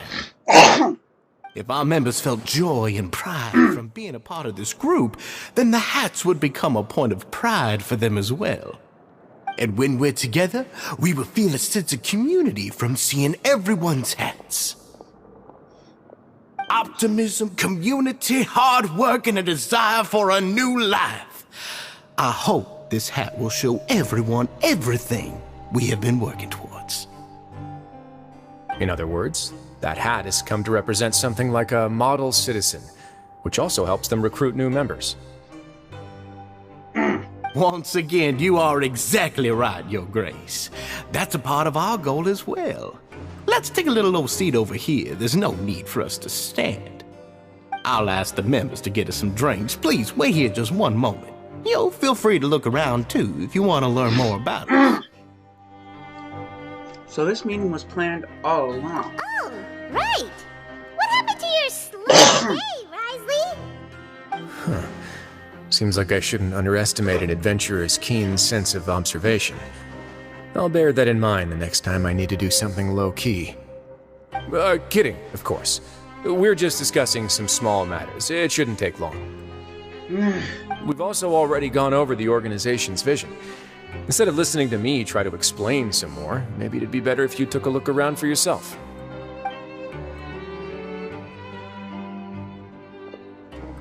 Why does Paimon feel like he didn't answer the question at all? Well, we're already here, aren't we? Yeah, we might as well take a look. Yeah, they're supposed to be like the model prisoners, right? So this is what their spot looks like.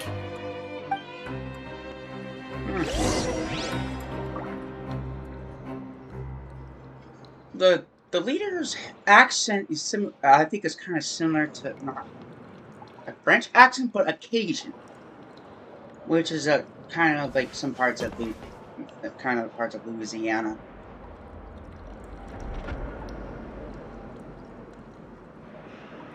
Because back then, because I think like originally Louisiana was owned by the losing any other neighboring states were probably originally were owned by France until the Louisiana Purchase, and that's why the dialect kind of changed to some people, and also the birthplace of Voodoo, New Orleans.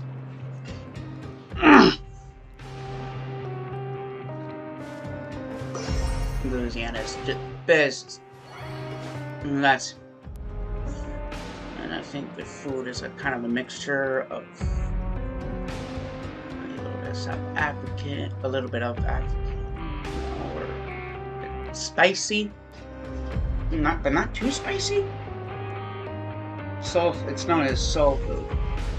I think it was correct. Welcome to our gathering place. Is there anything you'd like me to explain to you? Oh, it's okay. We're just taking a look around. You sound like the salesperson in a shop. Well, that's not a bad comparison. It is my job to explain our amenities and benefits to our latest members. I'm sure Mr. Dugier has already explained some of it, but allow me to fill you in some more. Besides this space, which our members use to rest and relax, we also have an entertainment room, a fitness room, and a self-study room. These rooms are open to all of our members. We want everyone to be able to use their free time to the fullest. Wow, that's pretty cool. Do you have a restaurant too? If you did, you also wouldn't have to eat at the big cafeteria anymore. Unfortunately, we don't. For matters like that, we still have to rely on his grace. We started a collaboration with the cafeteria a while back, though, so they'll let us borrow their kitchen to do some simple research into recipes and cooking. You really thought of everything. Yeah, Paimon can definitely see how it'd be easier to live your life if you had all this support. Yep, and that's exactly why Mr. Dugier founded the society. We all think we made the correct choice to join him. I think in some French names, like Ferminate, although it has a T in it, it's a silent T, and I think for Dugier is because the R is silent. It's way that Vache is where she's not.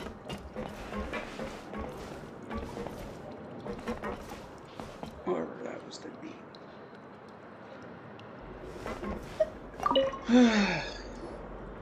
Hey, what are you doing over here? Oh, hello. You are guests of the Duke, are you not? I'm organizing the bookshelves. Want to take a look? We've got some classics, as well as a few books that the members published themselves. There are writers in the society? Yeah. Most of them are writing diaries or autobiographies on their time in the organization. Some quit drinking. Some learned to tailor. Some became real good at calligraphy. And even I've learned to use a camera. We find it kind of funny. You see, had we managed to stay above ground, none of us would have ever had the time to learn any of those skills. Ah, it's because you all have a lot more free time now. Not only that, but we've also now got the mental space to think about taking on new things. Before we came here, we were constantly exhausted just trying to live. With how the Duke and Mr. Dugier have organized their lives down here, though, all we have to do is think about the things that we want to do. You never know what you may be good at until you give it a try. And while you're here, no matter what you do, you won't get judged for it. After all, there's no need to conform to societal expectations when you're already in jail. So this is something like a safe space. Yeah, that's exactly right. After all, not everyone is good at fighting, or have the physical strength to do hard labor. The society is exactly what some of us need. And that's it. I just finished organizing this shelf as well, so feel free to check it out if you want. Just remember to put the books back after you're done. Don't worry, we will.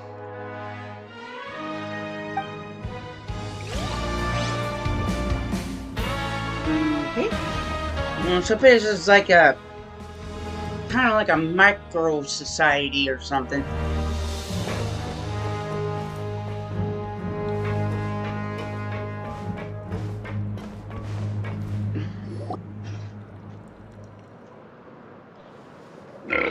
Hey, you there, newbie! Hello? Are you talking to Paimon? Yep, I'm talking to you. Now, why don't you follow my lead and take a deep breath before letting everything out like this? Ha!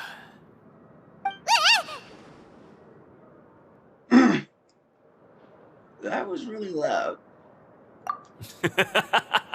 That's how I pump myself up every day. A lot of my friends have found it super useful too. With one shout, you can release all the fatigue, resentment, and unpleasantness from your lungs and return to the day with all the optimism in the world. Why don't you also give it a try, huh? I promise that it'll work. Paimon's gonna pass. Feeling shy? That's alright. As long as you remember this trick, it'll come in handy one day. Just remember to take a deep breath and let it all out if you find yourself at your wit's end.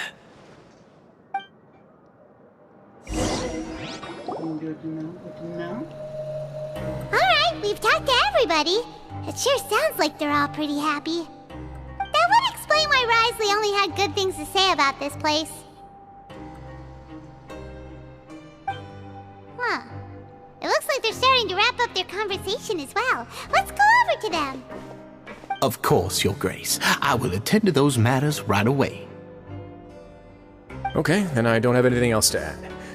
Oh, you're back. What did you think about this place? Now, note that your opinion will also affect my review of Dugier and the society as a whole. Wait, I didn't know they were also a part of the evaluation process. It's all right with me, though. I'm pretty confident about our growth and activities. Paimon thinks it's pretty good. Don't think anyone expected you to get a society going here of all places. Same here. So it seems that you were able to get a sense of our vision and values. That's all I can ask for, really. The prisoners here all have very different personalities and psychological needs. Our needs are like violent beasts. If we can't face them properly, they'll grow restless and enraged, causing pain and conflict. But if we can placate them, they lose their fangs, and they can even be converted into fuel for far nobler pursuits. Which is why, in my opinion, learning to reconcile with oneself is the first step on the path to redemption. You've hit the nail on the head, Your Grace. Before I founded the society, I had met too many people who could not come to terms with themselves. And I'm sure that a part of your support is rooted in your desire to help those people find their way. And Paimon thought everyone was enjoying life just fine, working and fighting. Of course, that lifestyle is more than enough for some people in the fortress. For others, though, they would just be useless distractions. Speaking of fighting, I'm not sure if you knew this, but even His Grace sometimes fights in the ring. What? You fight in the ring too? Wearing those high-tech boxing gloves of yours? Oh, I almost never need them. Almost never, you say. Hey, it's, Fossil Riley. Hey, isn't that the guy who lost his hat? Did you come here to relax too?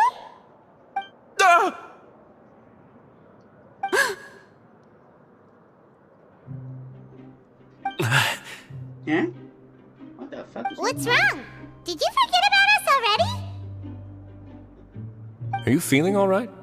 You are looking a little pale. No, I'm fine. Thank you for helping me get my hat back. I'm sorry, but I've got to go.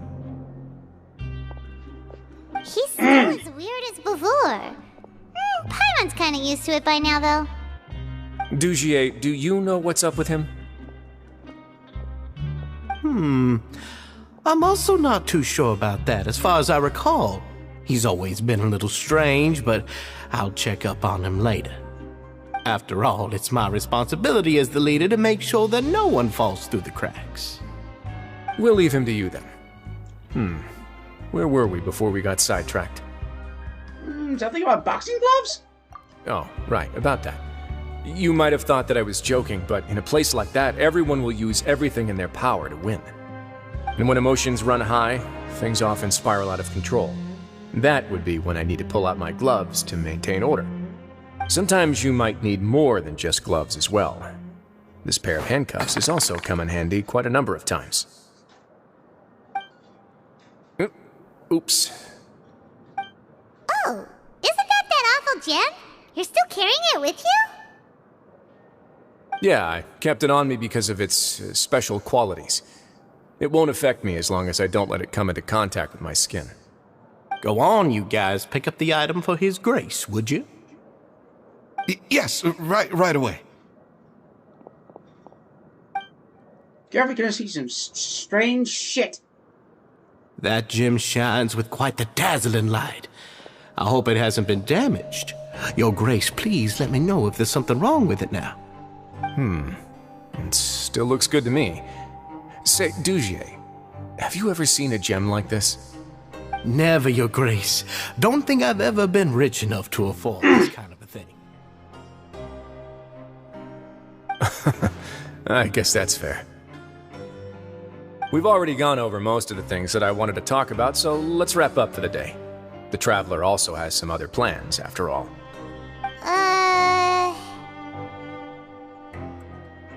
Got it, Your Grace. Take care, everyone. I'll take you to the exit.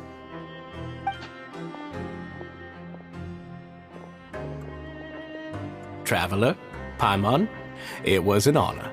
I'm sure everyone would love it if you were to visit again. And that goes for you as well, Your Grace. We wish you all the best in your endeavors. And same to you.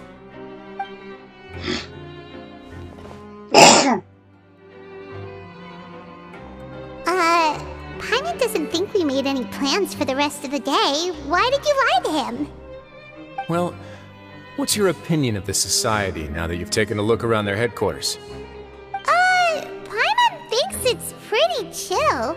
Weren't you complimenting them the entire time as well? Paimon doesn't remember exactly what you said, but wasn't it something along the lines of encouraging people to embrace their new lives with optimism? There's only one potential problem. If the society does too good a job managing and rehabilitating its members, you may be soon out of a job. That is certainly a possibility. But at this point in time, they're still reducing my workload by managing and rehabilitating prisoners in my stead. I wanted to see just how much they've managed to accomplish, and also get a sense of Dugier's plans for the future. I arranged for a meeting out of curiosity, but then I noticed some faint hints of dissonance. Dissonance? I'm sure the Traveler has sensed it too. It's a bit hard to put it into words. As expected, you also picked up on it. The whole truth is a bit complicated, so I'll explain everything to you later.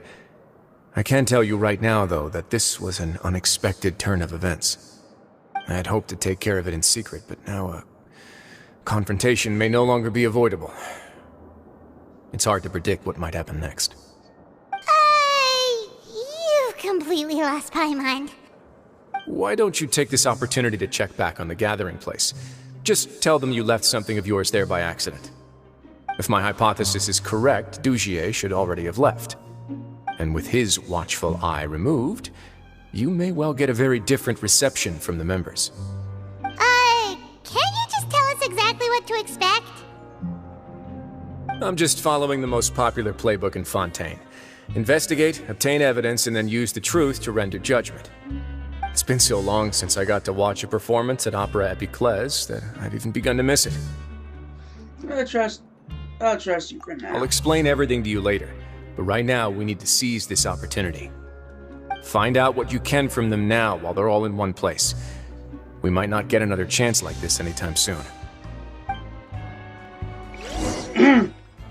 Speaking of occasion, I only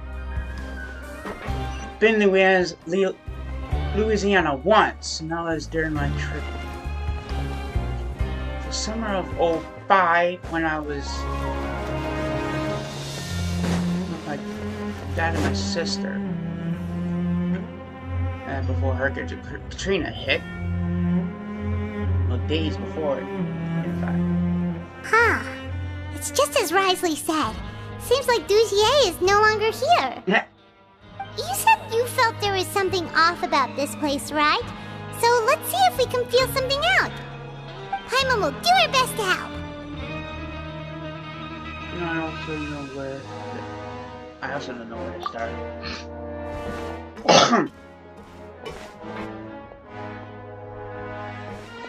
Wait, you guys are... We're really sorry. We just realized that we lost something, and we figured we might have left it here by accident. We'll be on our way as soon as we find it. Oh, okay. Did anyone see a glass bottle by any chance?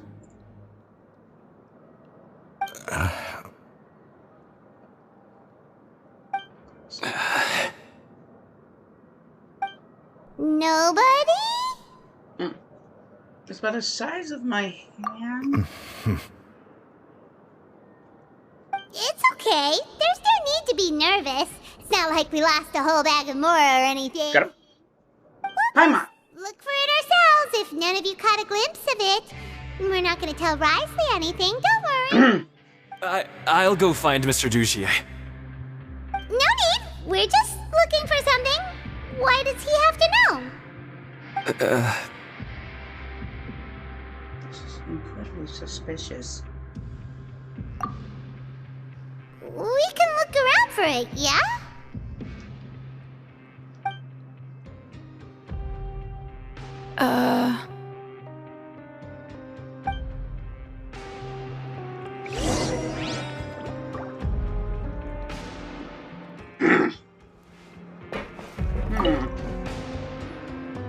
Hey, hello? Anyone home? Hello? How can I help you? Can you give us the rundown again? The Beret Society offers a variety of resources and benefits to its members, and, I mean, you've already heard my spiel. I don't know anything beyond what I've already told you. You don't know anything? Sorry, that's not what I meant. It's just... there's nothing more I can tell you.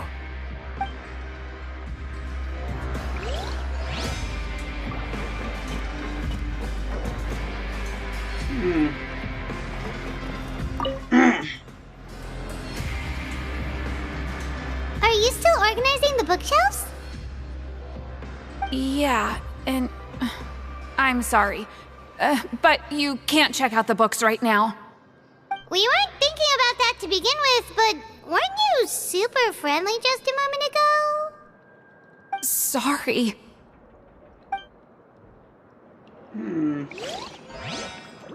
I'm starting to see some sus.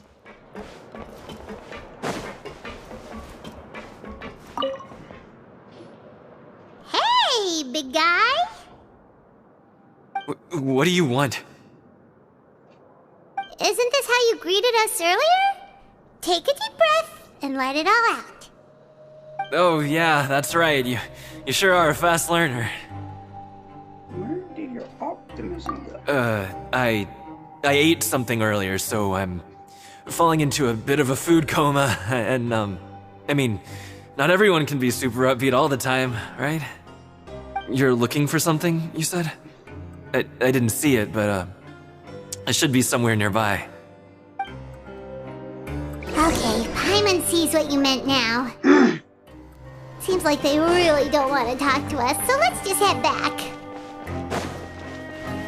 I mean, like, I've been there once, and that was days before Hurricane Katrina hit. Oh, you're back. How are things at their headquarters? It was as if they had all turned into completely different people. They're all clammed up. That would prove my suspicions. The dissonance I mentioned earlier was precisely that fleeting moment of fear behind the cheerful facade. guy who found hiding in that bar. Right. He was acting super scared too when we saw him at the gathering place. Actually, hasn't he just been acting super paranoid since we first met?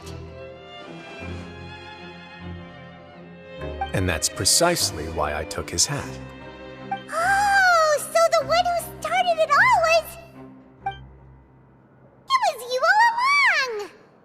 It's because I wanted to figure out what's really going on. I don't believe any of Dugier's talk about unstable mental states. How long have you been investigating this? Not too long. Dugier made very elaborate preparations for my visit. But I don't know. It almost feels like the performance was too elaborate. Well, it's not my glasses, they're on my head. But if you think something's wrong, why don't you just take the whole society into custody? Aren't you the Duke? You can do whatever you want in this place. Well, maybe you're actually a better fit for the position than I am. Just give me the word and I'll hand you the cuffs. In all seriousness, however, cuffs and the like should be used sparingly. They're mostly for show. Everything I do is on display. The way people see me act determines the kind of world I can create down here. And I've always striven to appear fair and reasonable to the people. That sounds a bit deep. Paimon's not sure she got all of it. The Duke's actions will set the tone. Yeah, you've hit the nail on the head. I have to lead by example if I want to maintain expectations of justice and order. And that's why, even though Dugier had already let a few things slip, I didn't want to turn on him without irrefutable evidence. Alright, so you're saying Dugier has figured out some way to control the members of his society. And even though the members are acting all optimistic and motivated, it's all just a show. I doubt that's that simple. Indeed. He certainly seems to be using some coercive methods to turn his members into the most upbeat and motivated group of people you've ever seen. And that won't turn out well in the long run. I have some faith, though, that some of the members understood the hint I gave during our visit. The line has been set, and it's quite likely that a fish will bite. Fish? Bite? Let's give them some time. My guards will need it to finish their investigation, too. You can find me in my office when the time comes. Hey! Don't just leave before you've explained everything to Paimon!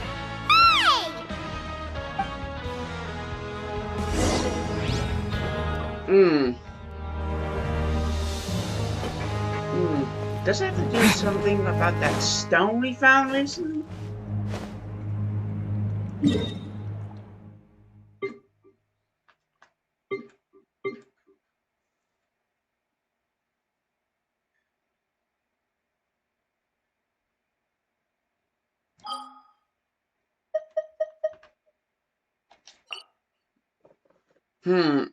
Right.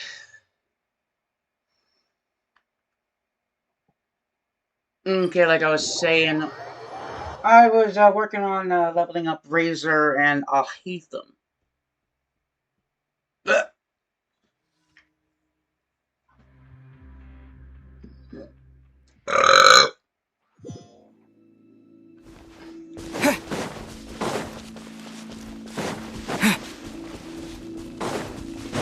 So Peter, I think you'll be...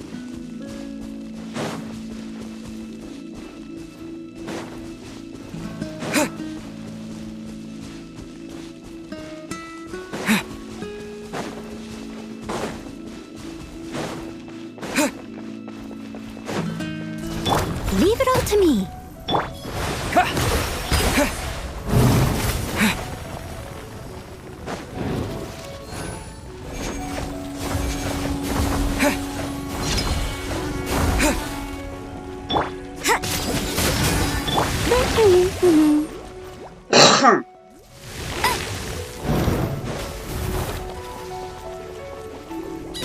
Judgment! I must leave no stone unturned. Huh.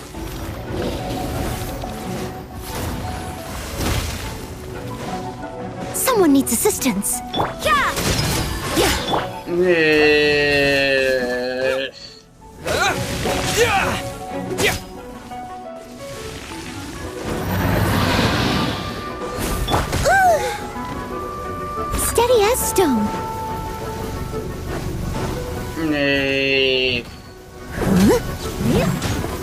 Shiver!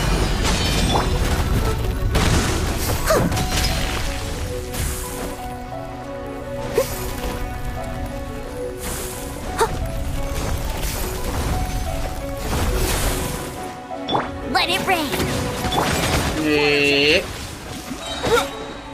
Big mucho damage.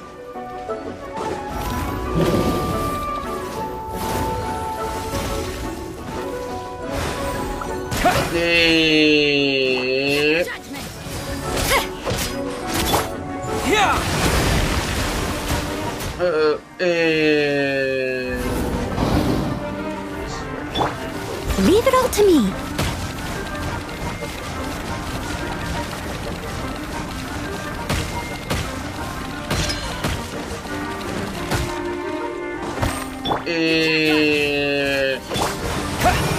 Get him!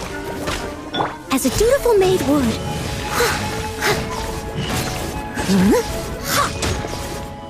Steady as stone. Oh no! What's she got?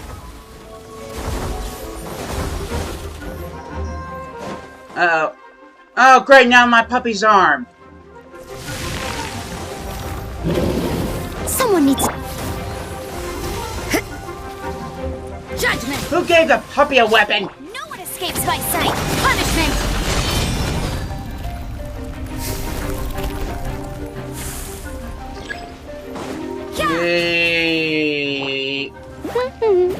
Leave it all to me.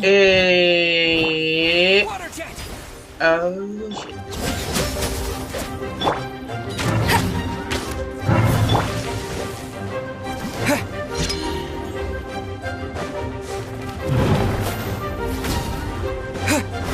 Water jet! You can't run! It's finally evening. Wriothesley's probably wrapped up his investigation. Paimon has no idea what that guy's thinking. Let's just go find him and ask him what he's really up to.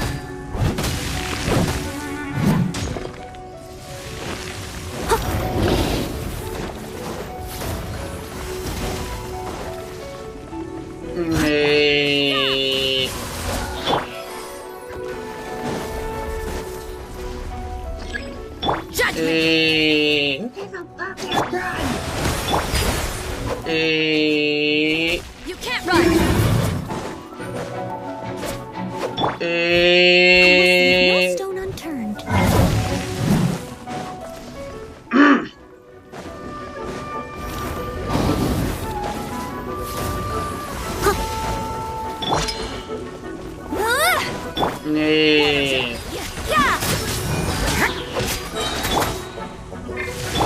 Lights out.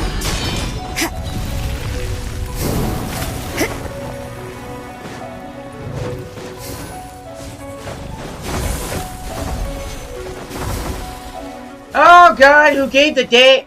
How the fuck did puppy get a knife? Oh great. Oh great, now she got exhaustion. No escape!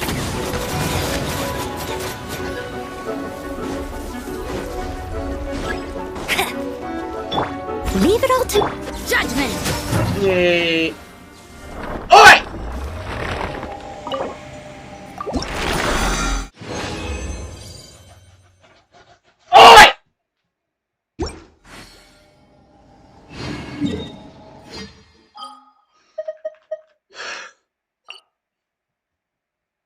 Puppy had a knife.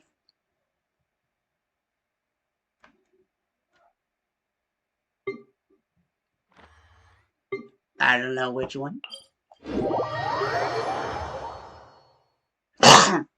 Great. Puppy had a knife.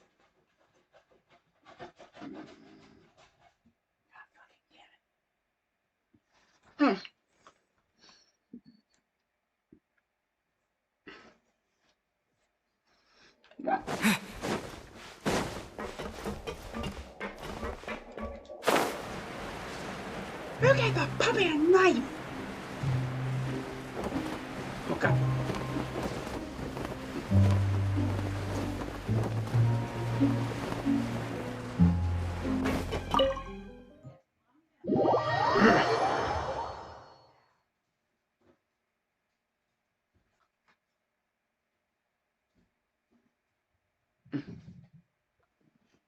swear that little fucking furball is a pain in my ass. She's an adorable pain in my ass.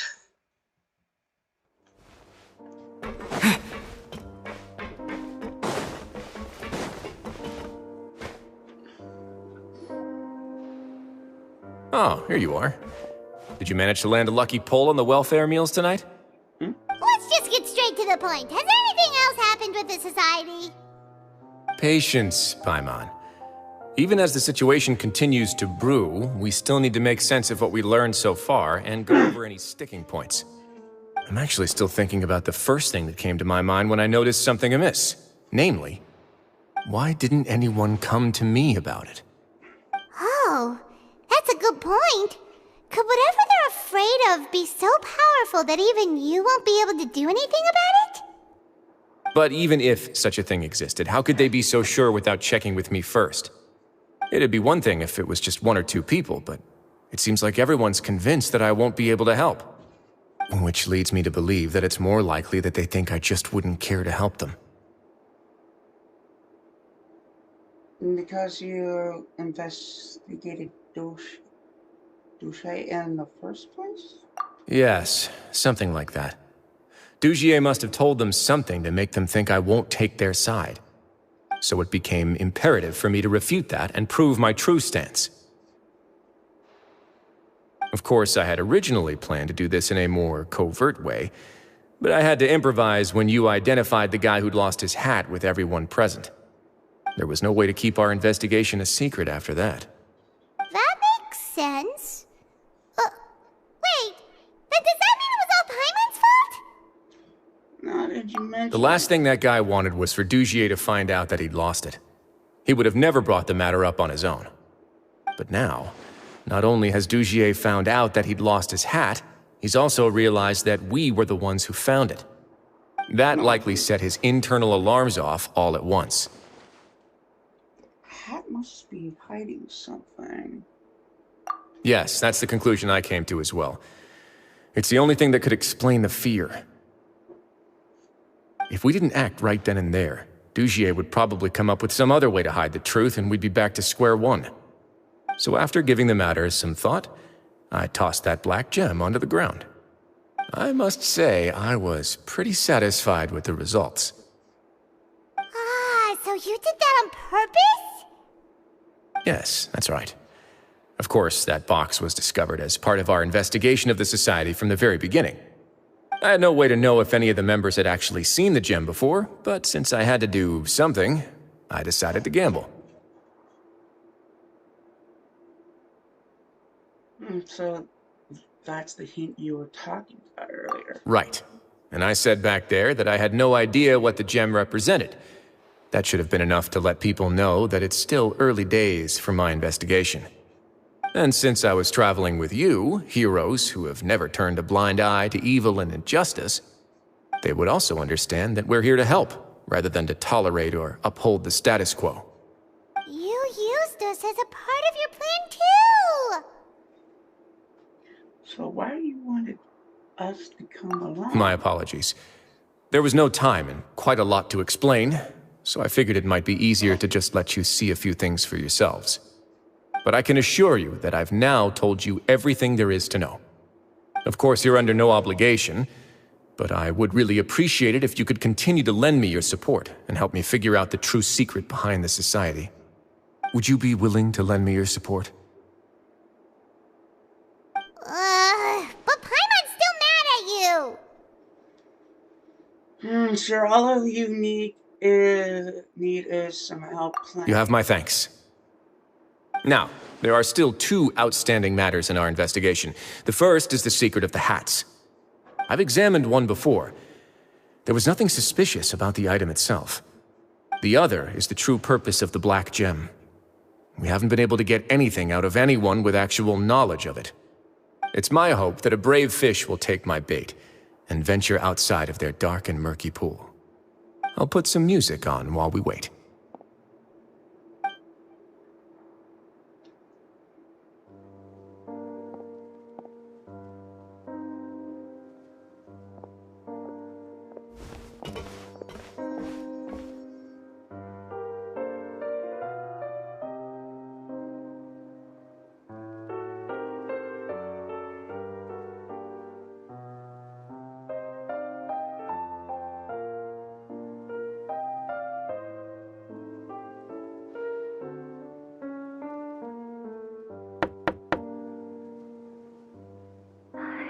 Excuse me, Your Grace, but may I come in?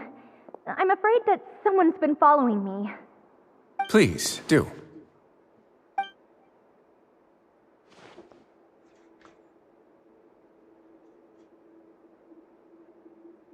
I apologize for my lack of composure. These two are the guests that came with you to our gathering place, correct? You know us? Yes, my lover Fasol told me all about you.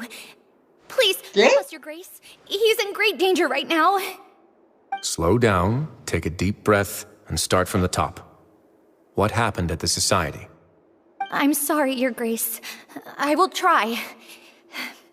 I think I should start from when you saw Fasol last. You mean when we saw him at the gathering place? Yes, he fled immediately, but many members are hot on his heels. Thankfully, he still managed to meet up with me and explain everything that had happened.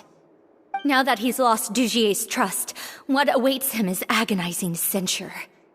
Censure? Censure is Dugier's method of establishing control, as well as the thing we all fear the most. Rather than listening to me explain what it is, Your Grace, please, just let me show it to you. Every secret may be found within...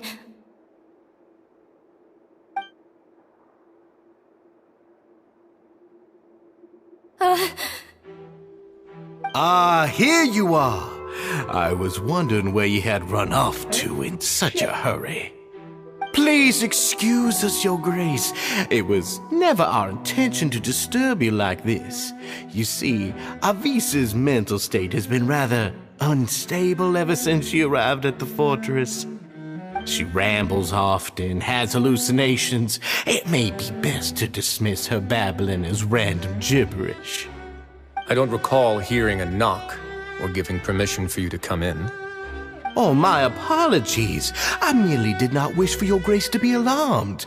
Had I not been so focused on recovering her, I would have followed all the rules of etiquette to the letter. So please forgive my discourtesy.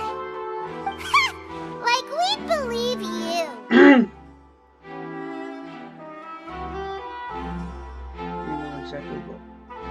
Please, there's no need to be upset.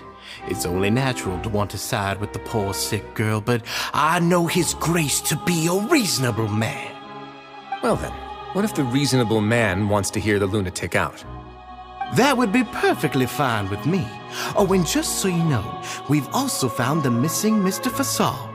I had no idea why he was so upset about losing his hat, really. Thankfully, he has already returned to his senses. We've brought him back to our place, so there's no need to worry.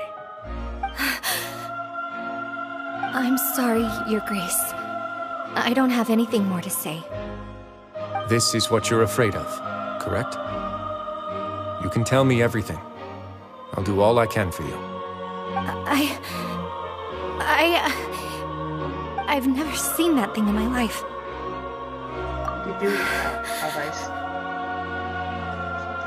Your Grace, I don't think there's anything else she would like to say. Pressuring her will not get you anywhere. It's all right, miss. As long as you tell me what it is that you're terrified of. No matter what it is, it will no longer be able to hurt you. I swear this on my name and honor as the Duke. Your Grace! Forget it. I'll keep my mouth shut. I've already said everything I could say about the matter. I'm sorry, Your Grace, but I really don't have anything more to say. Please, don't press me further. But why? In that case, Avis and I will be off. Once again, please accept my apologies for disturbing your peaceful evening, Your Grace. Miss Avis, please show me your head. That is an order.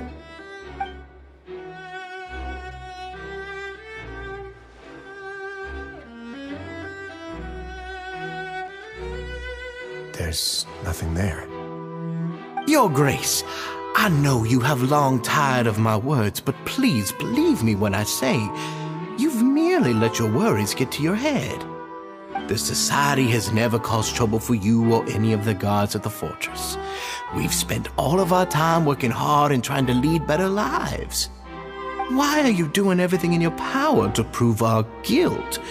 What's wrong with the current state of affairs? I'll do anything for you, as long as you give me the word. Why are you so intent on getting rid of someone who's been unfalteringly loyal? Your words bore me. You know the consequences if I find you to be lying. Everything that I do for the fortress of Meripede. But your grace is welcome to visit us any time to confirm the true intent of our activities. All right, Avis. Let's head back.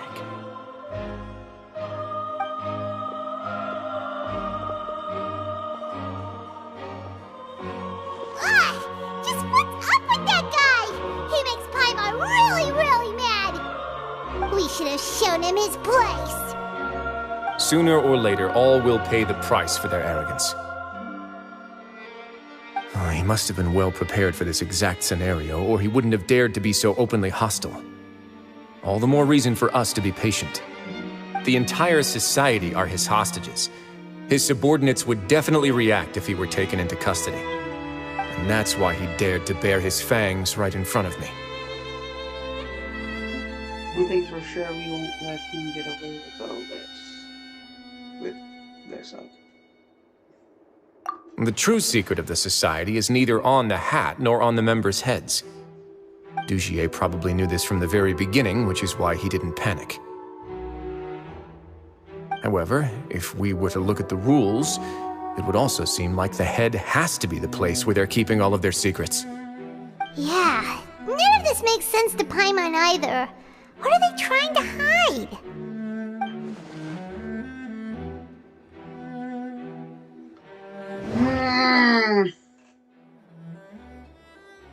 The hats are definitely being used to hide a secret, but there's nothing wrong with the hats themselves. But if there's nothing on her head, why did Avis feel the need to remove her hat? From the way Dugier acted, he must have known from the beginning that we wouldn't be able to find any evidence.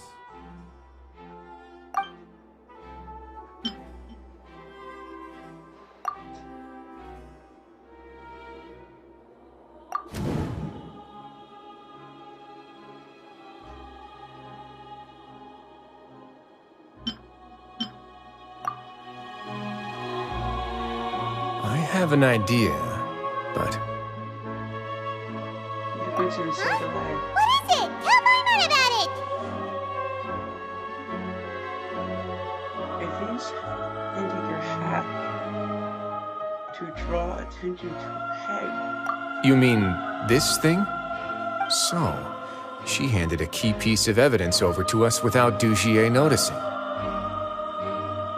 That would mean that Avis didn't stay silent out of fear. She stayed silent because she'd already given us what we needed. Let me take a look.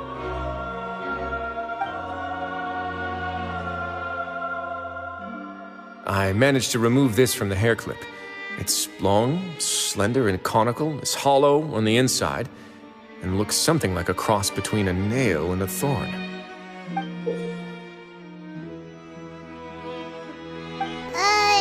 Paimon's lost again. Let's see. What if we do this? Hey, what are you doing? Wait. Some kind of dark liquid is leaking out of the gem. And some of it has been absorbed by this thorny-looking thing. The gem is used as a container for a type of... You've probably heard before that water is filled with the strongest emotions of humanity. With that in mind, this liquid is probably a highly concentrated solution of fear. Oh, so that's why even touching it will make you remember unpleasant things. So they use this with it. So with this infused... Dugier would be able to censure others. I can only imagine how it would feel to have this directly injected into your brain. the moment it hits you would be like being flooded with all the terrors you've ever experienced in your life. Agony, desolation, and an overwhelming sense of despair. No wonder they're all so terrified of it. So, was the hat meant to cover up their wounds? That might not even be all. Let's go get them right away. We can't let Dugier escape with all of the evidence.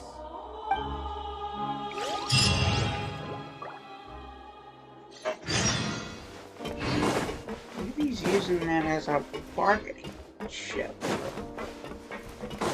Some type of...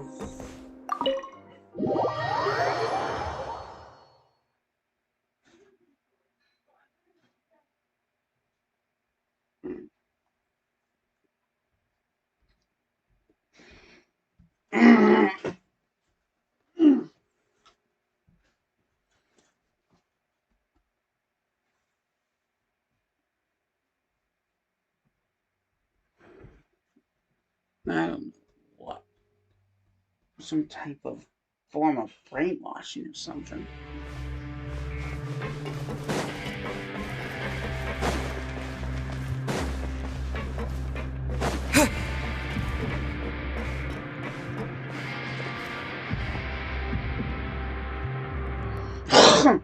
Your Grace, we have taken the Society members into custody. They all tried to flee just a little while ago, as if they had received some kind of order.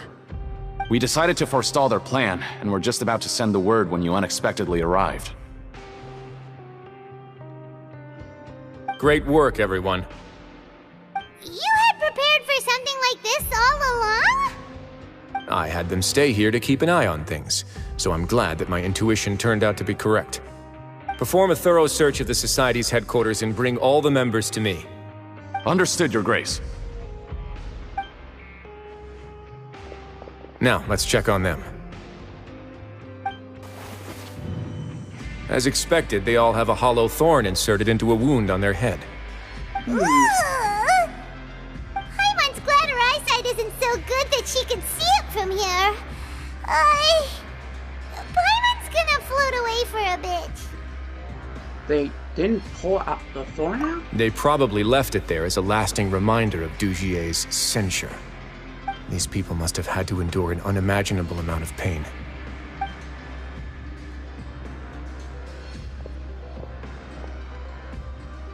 Let's go check out the other areas too. That's kind of fucked up!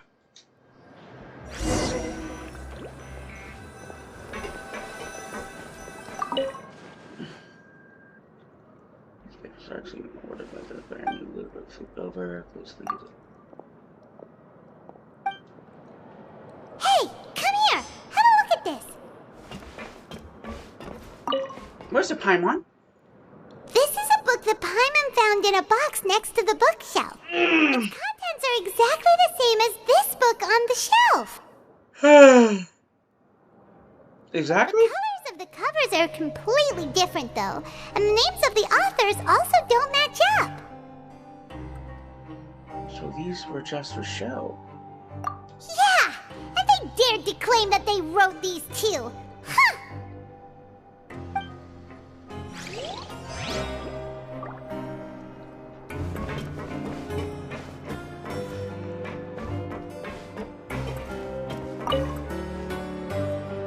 Look at what I found.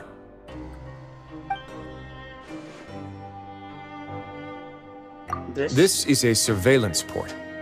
With this, Dugier would be able to remotely monitor everything that's happening at the gathering place. So even if Dugier's not there in person, he'll still always have eyes on the members. And that explains why they are all terrified. Indeed. It's easy to become lost and confused when you're given no instructions or any kind of script to follow. And if any action you take may be deemed a mistake, then perhaps it's better to do less, or to not do anything at all. Dugier has already tamed them to his will. This is kind of similar to the ones that are on those puzzles. Your Grace! Your Grace! What's the matter? We couldn't find any Society members in the other areas. It also seems like none of the equipment in those rooms were ever used. All the signs of wear and tear are fake. The lime scale, the layers of dust, they were all deliberately added. We also investigated the members' residences and weren't able to find anything. Their neighbors all say that they haven't returned home for ages. Oh. Is that right? They're gone? That could only mean... Society is putting a lot of effort into building a front. Indeed. As long as he allowed society members to mingle with others, even with threats of censure, Dugier knew that he couldn't stop all of his members from speaking out. Meanwhile, this marvelous gathering place will lose all of its value as soon as a whistleblower sounds the alarm. So instead of being his real base, this is just an elaborate performance. The rest areas, the fancy equipment, even the members that we saw, they were merely part of the front. And only the most docile and well-trained members were selected as his performers. But then, where can we actually find him? Let me think. Dugier must be holding all the rest of his members in another place. And if the overseer of my fortress guard has never alerted me to anything of the sort, he must be in Dugier's pocket. Let's go find him. I'm of the same mind. Let's go. You two, follow me. Looks like we're gonna kick someone's ass.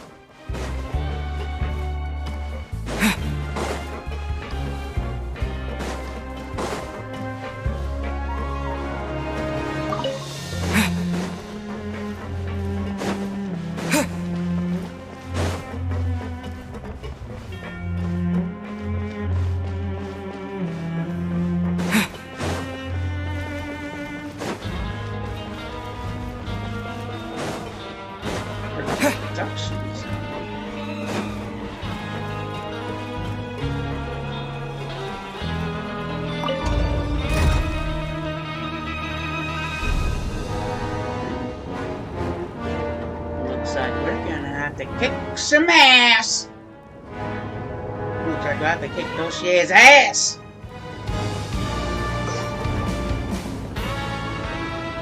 And you know how much I like to kick ass!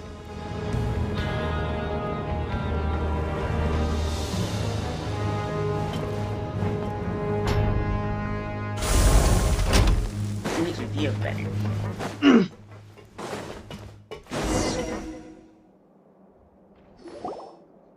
Did that person flee here? That's the most likely scenario to me. He's probably already caught wind of Dugier's declaration of war against me, and has fled to seek his protection. Let's keep heading down. There are some abandoned areas in there. Since he needs space, I'd guess Dugier probably converted them into his headquarters. We should be on the right track.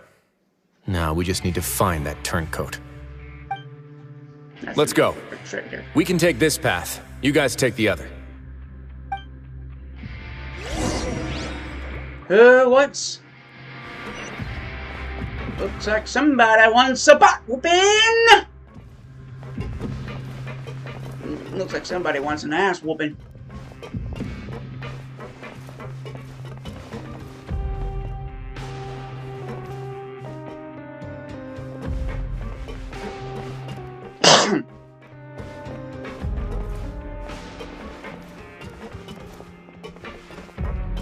Look! There's a fallen guard over there! Paimon sees some society members too! After them! It's Wriothesley! Run!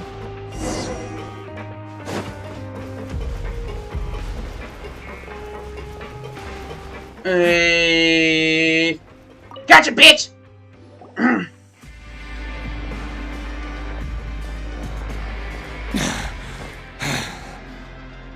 Did Dugier send you? Why did you attack that guard? Come on! It's time to talk! Can't you see that he's trying to help? I will take your cooperation into consideration when it comes time to hand out sentences. But Mr. Dugier, he didn't want this guy to expose our true location. We were just about to dispose of him when you caught up to us. So, in other words, your headquarters should be this way. Yes, it's just down this way. You'll make it there once you've seen him pass through a large drainage pipe. Oh, that's more like Guards, take them away. Fuck that dude's accent. It's about time that we find out what Dugier's really after. Stuff another note. Well, depending on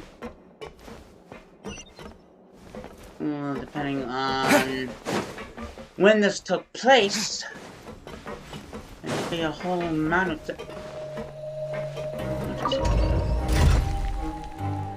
Let's just hope it's not to release all the primordial seawater.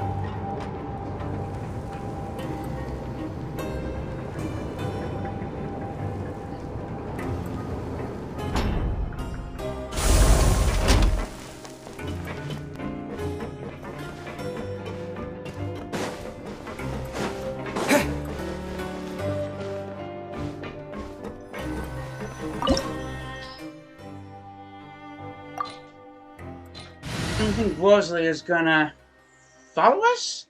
As a cryo vision? I like my favorite sassy nun.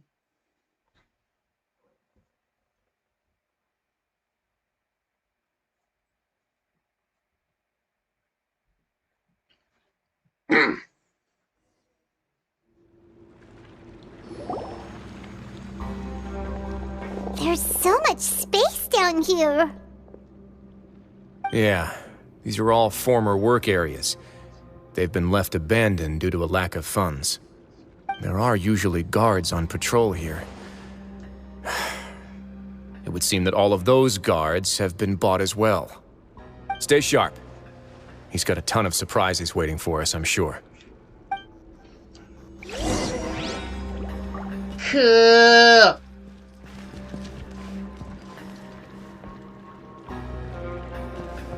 Proceed deeper. What the fuck does that mean? Oh, I'm gonna enjoy the fuck out of this. Oh shit.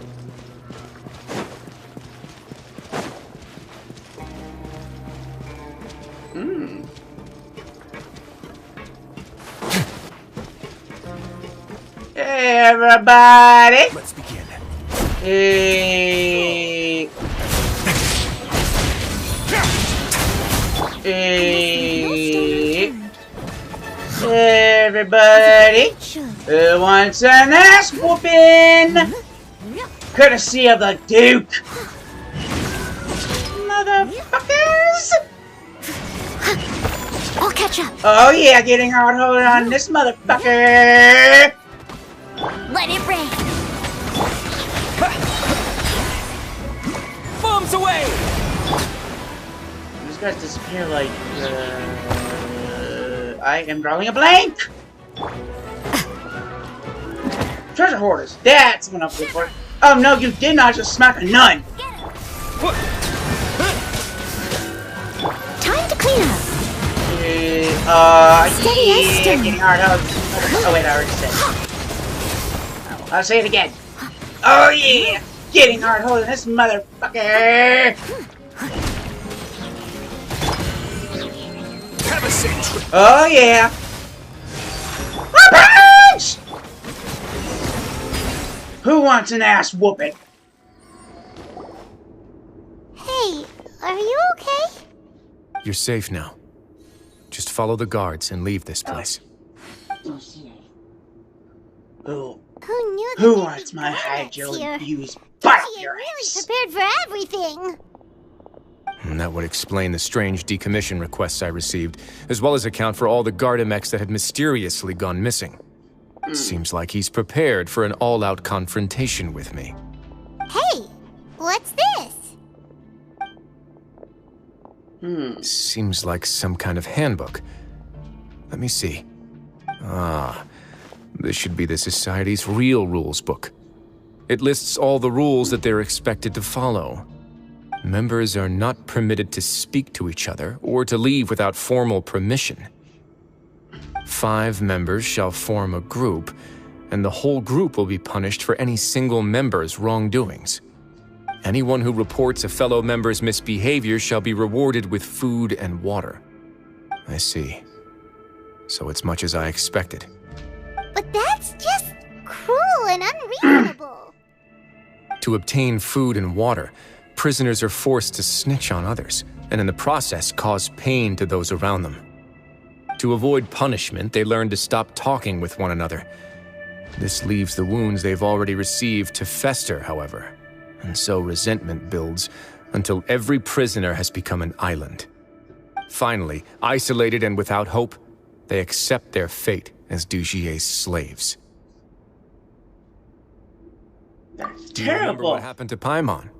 She rejected all the snacks in the box once she was spooked by that black gem.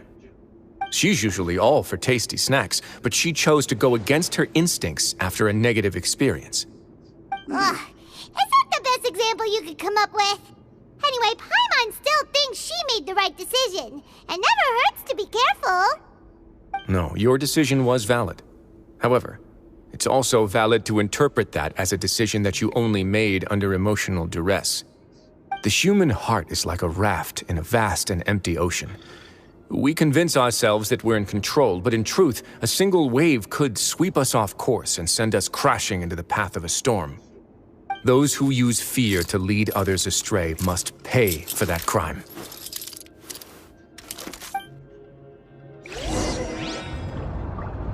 There's Dossier planning.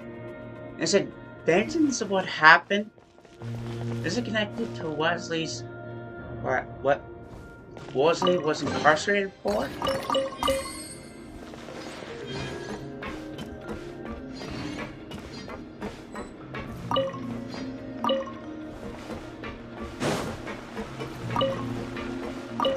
We still don't know why he was imprisoned, what crime he was convicted of to be sent to the fortress itself.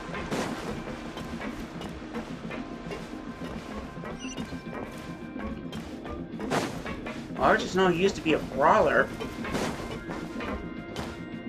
Oh, fuck.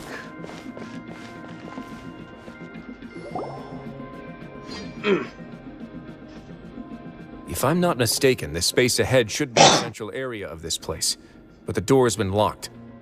Rather than confront Dugier, I think it's more important right now for us to rescue as many society members as possible. You guys should wait here. We'll try to open the door and check out some other spots.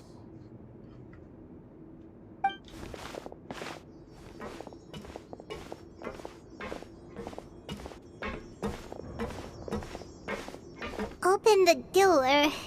Would we have to do something to this mechanism here? Paimon doesn't get it at all. Forget it. Paimon's just gonna do some trial and error. Paimon, no.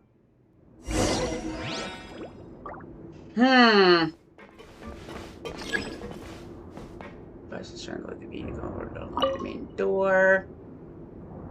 Whoa! It's turning! Is it because we touched this thing? The other side's open! Let's go.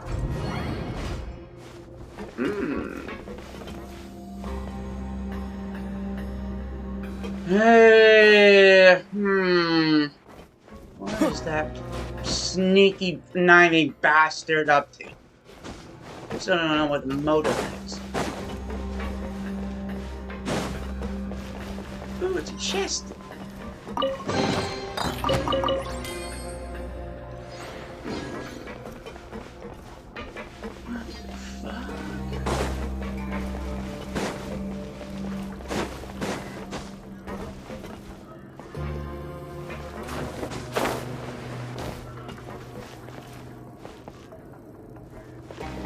Am I missing something? Oh.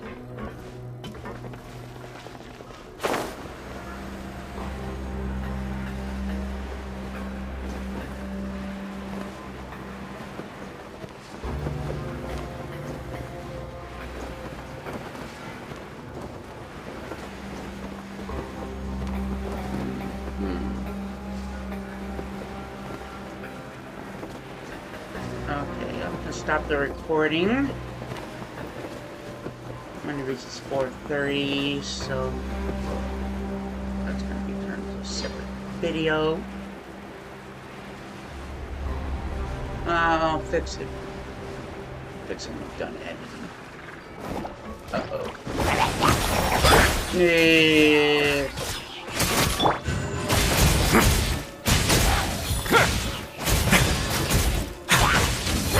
Hill trolls. A moment, please. Punishment! Hill trolls. What the hell are they doing here? I wonder if they're under Dulce's table.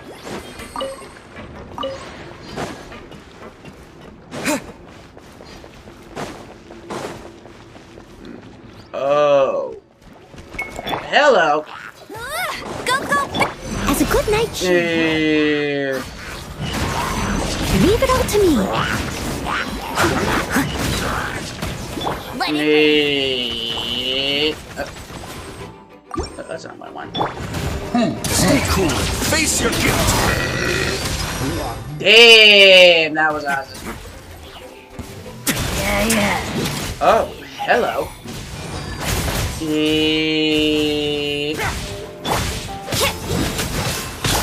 Wipe out.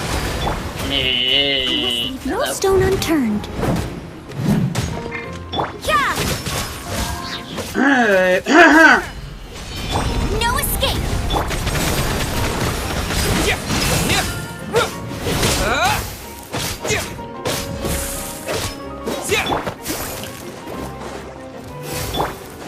You can't run! As a dutiful maid would.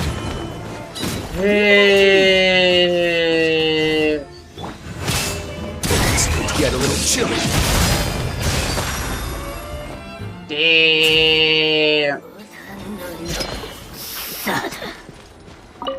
What are Hillshows doing in here?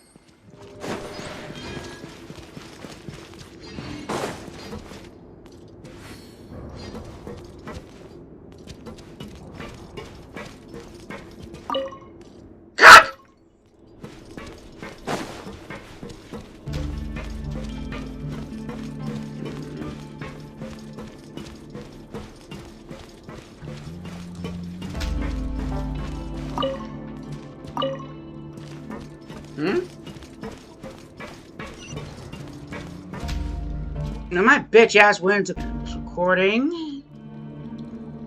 Okay, there we go. Hey, what am I up?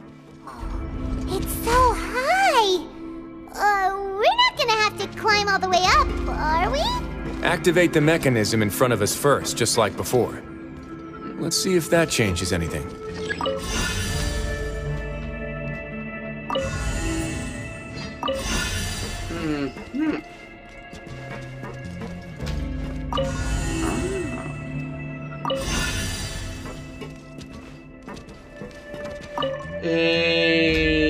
Rotate it.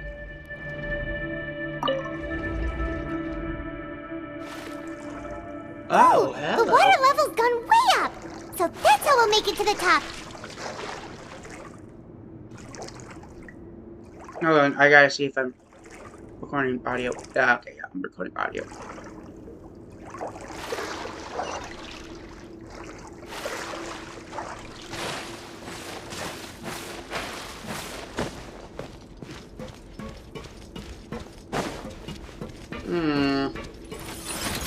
Way now. Oh, hello. Steady as stone.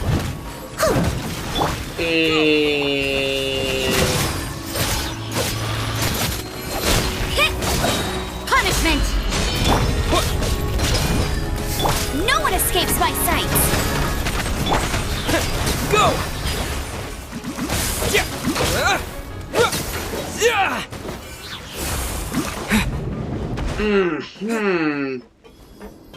Okay, now I think we win complete circles. These should be the prison cells.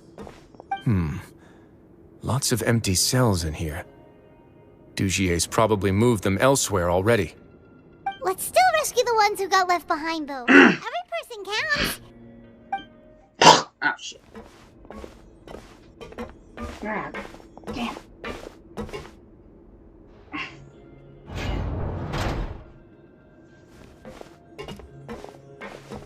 Hey, it's alright now. You can leave this place. No, I won't try to leave anymore. I'll never try to leave again. So close to me. I don't want any trouble. No, we're not gonna do that. Please calm down. We're not bad people. We won't be able to get through to her right now. Not with the stress response in the way. I also guess there are many others here who are more or less like her. Let's let the guards take care of them for now and keep pushing forward. And Fossil are still... Those two are still in danger. Alright. Let's search for an exit first. If we can't find one, we'll just have to make one. What the fuck?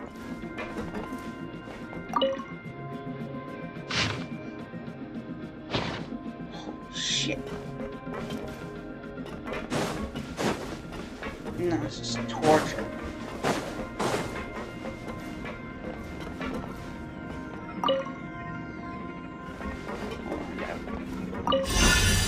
I gotta remove these limiter devices.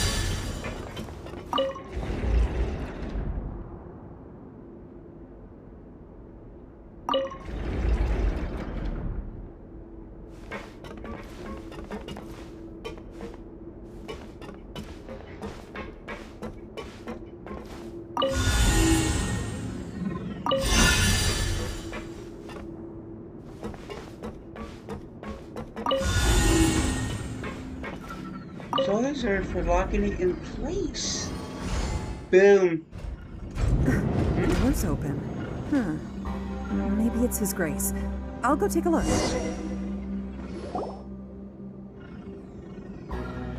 I leave this area to you. Make sure to bring everyone out safe. Understood. And please take care as well, Your Grace. We'll return here right away and await your orders. Just focus on the tasks you've been given. I already have reliable help over here. Let's go back. We have unfinished business, do we not? That mechanism from the first room. Maybe we'll also need to hold it in place using the same device to open the door that leads to the central area. Don't forget to bring these along.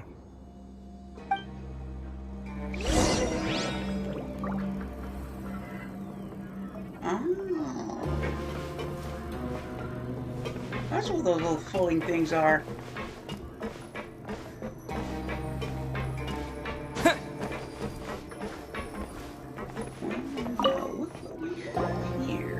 This seems to be something like a console. This is a surveillance terminal. The information collected by the surveillance ports we found previously will be sent here. I'm sure Dugier really enjoyed sitting here and making his people dance like puppets on strings. Oh, that makes Paimon even angrier! Hell, what you expect? The dude's name sounds like douche. Dude's name sounds like douche.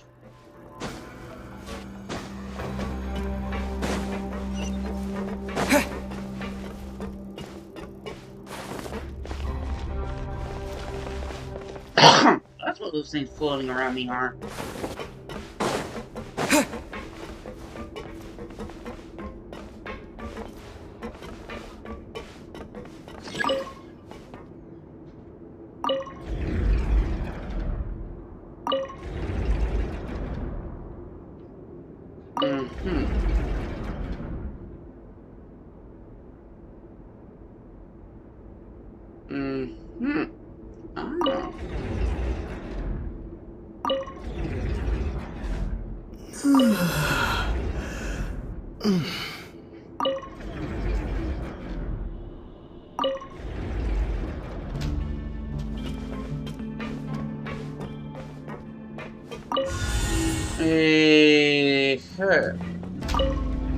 That's what those things are.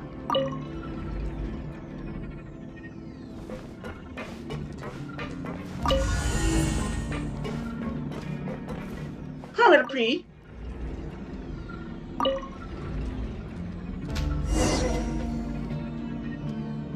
Bingo.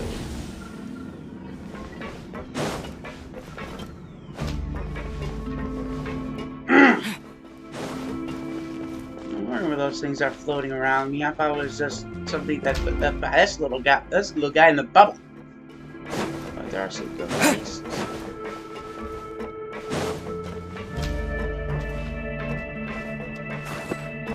Holy shit.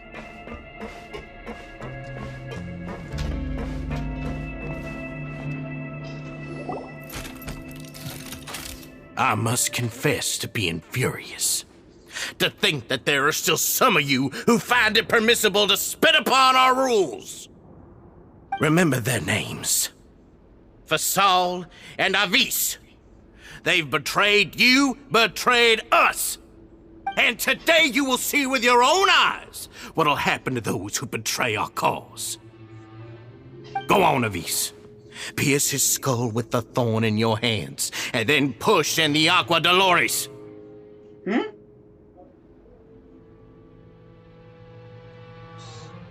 Of course, you will do it one drop at a time. Let it do its magic again, and don't stop until you've pushed all of it in.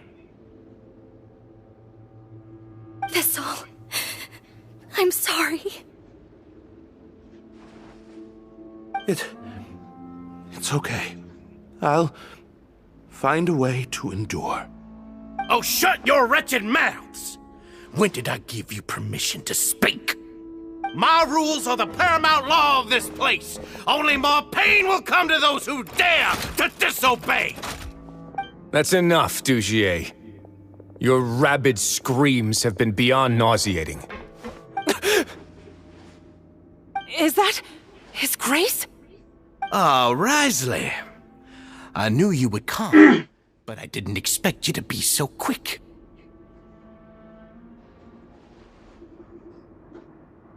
Must you still refuse to let me be? Did I not spell everything out for you already? What's so blasphemous about sharing a slice of the cake with me when you've already got the entire fortress at your feet? Punch him in the face, Wriothesley! It would seem that you can't see the difference between sharing and looting. And on top of that, look at your people. Are they not starving as you wolf down your cake? You. Stop acting all high and mighty like some hero of justice! Have you forgotten? Nobody in this blasted fortress is innocent. We are all irredeemable monsters who have destroyed something that others held dear. What's so wrong about punishing those who deserve to be punished? It's what they've always deserved. And please, are you really gonna tell me that you care about their lives and well-being when you just need a supply of labor to keep this place running? Is it that all you need to keep your cushy life? Sadly, you're wrong on both counts. Unlike you, I've never seen them as currency. The fortress is not only a place for confinement, but also a place for rebirth. Just as people are free to give in to the darkness within their hearts, they are also free to seek redemption and a new beginning. Our bodies have limits, but our spirits will always remain free. They may have made mistakes, but they are still human beings with people and things that they cherish. And most importantly, they should always retain the freedom to choose their own path once they've reflected on their past misdeeds. But you're destroying their spirits with fear, taking their freedom away so that they'll become slaves who will never again feel or think. And you say that's what they've always deserved? You are nothing compared to them. He's really mad. I feel the same way, Paramount. I want him to punch him in the goddamn face! You think me arrogant, Wriothesley? Well, I think you're too young and naive. You understand nothing of this world. Nobody actually sees this fortress as any kind of just a wonderful place. See it for what it is. A dumping ground of pain and misery, irredeemable now and irredeemable forever! No prisoner will listen to you out of gratitude of their hearts. The whip is the only way to make them obey.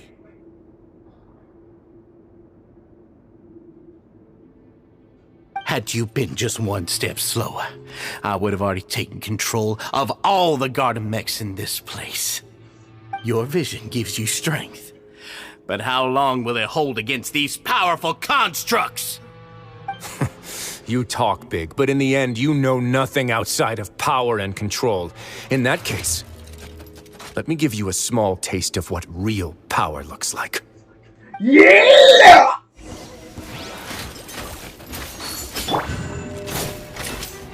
Yeah, baby! Fuck you! Fuck your action! And fuck your hat! Fuck you! Oh! I'm gonna take these guys to the pound! The pound in head! I'm sorry. Judgment! Streaming. Bombs away! Oh god, I made that burger make it in here. You can't run! Steady as stone. Have a safe trip. Time to clean up.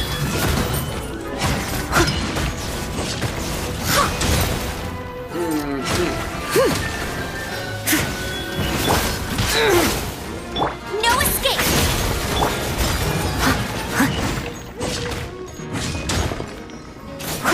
Judgment!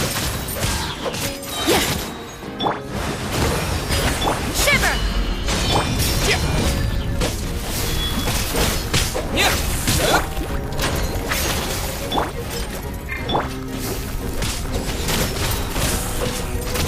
Kick your ass, Papa Bean.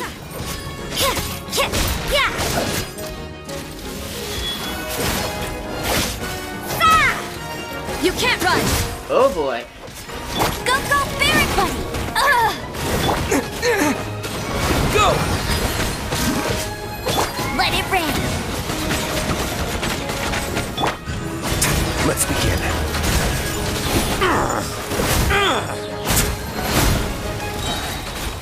Stay cool. Face your guilt.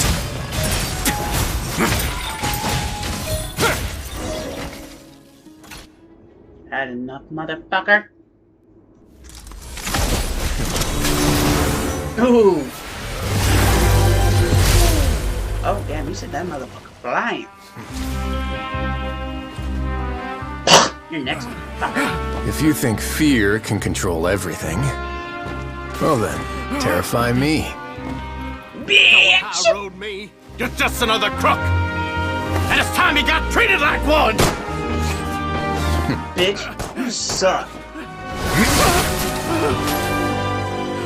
Oh, that's fucking cool. Oh, hell no. Yeah, choke his fucking. What's the matter? Too scared to shoot straight? I'm warning you. Unauthorized punishment and torture are prohibited here. As the Duke, you should set an example. Funny how that slipped my mind. Kick his ass! Kick his ass! Well, from this point on, you can forget about that rule. The rules of the fortress are there to keep the likes of you in check. But if the Duke wants somebody dead, he needs no justification. Understood.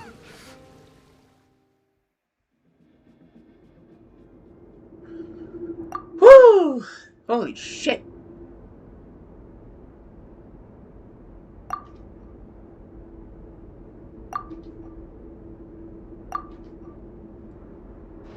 What's with all these guys in these stories, these antagonists in these stories quests have a fucking god complex? Jesus Christ.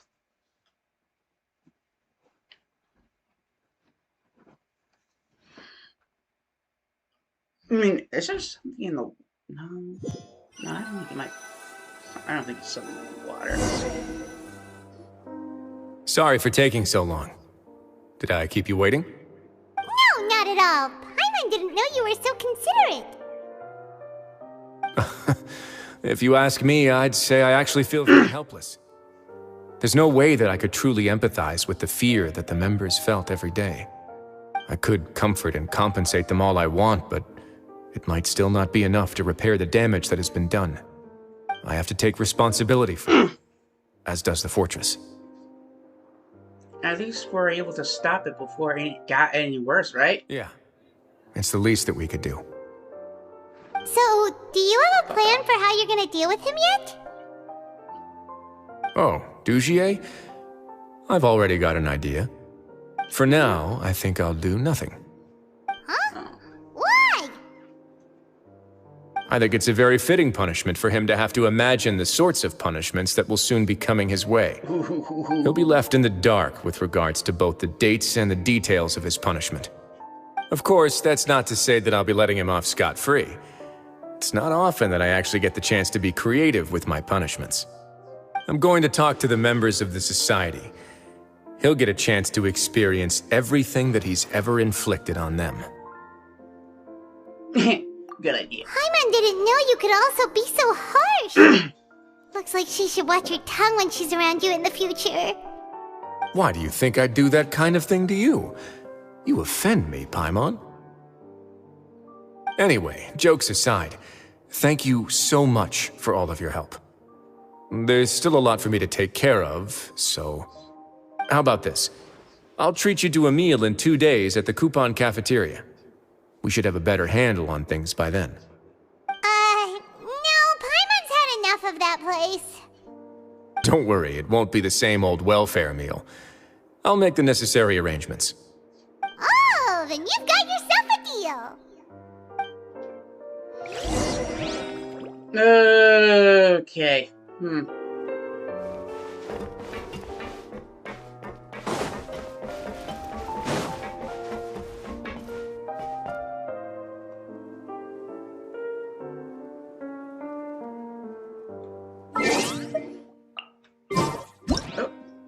That's not what I wanted. Okay, what to say? 2 days. 11.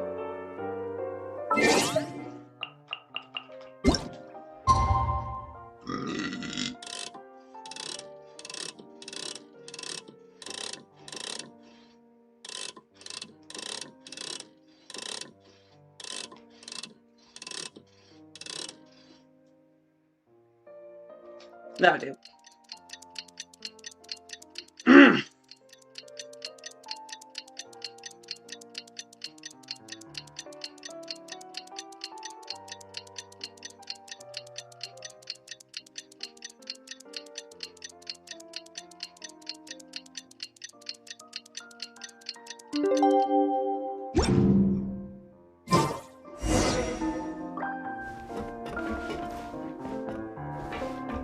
I'll change the timing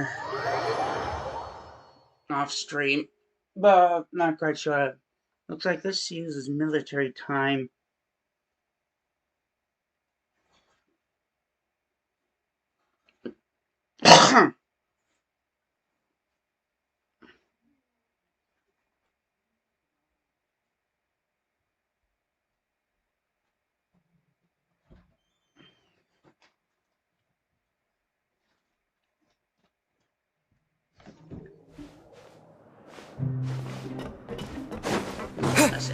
I say, put one of those goddamn thorns on his head.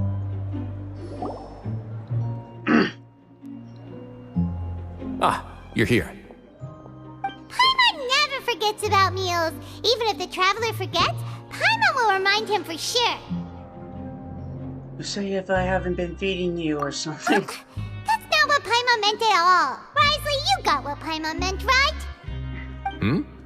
I'm a little confused, actually. Hey, not you too! Jokes aside, I've got some good news. After taking a look, the doctors have let me know that it shouldn't be too difficult to extract the thorns. Which means that everyone should be able to recover after a period of rest. As for their mental recoveries, most are making good progress as well. We've added a few who were more severely affected to a special observation list. You sure got everything taken care of, Wriothesley. I try my best. After all, it's my duty to take care of everything that happens within my territory.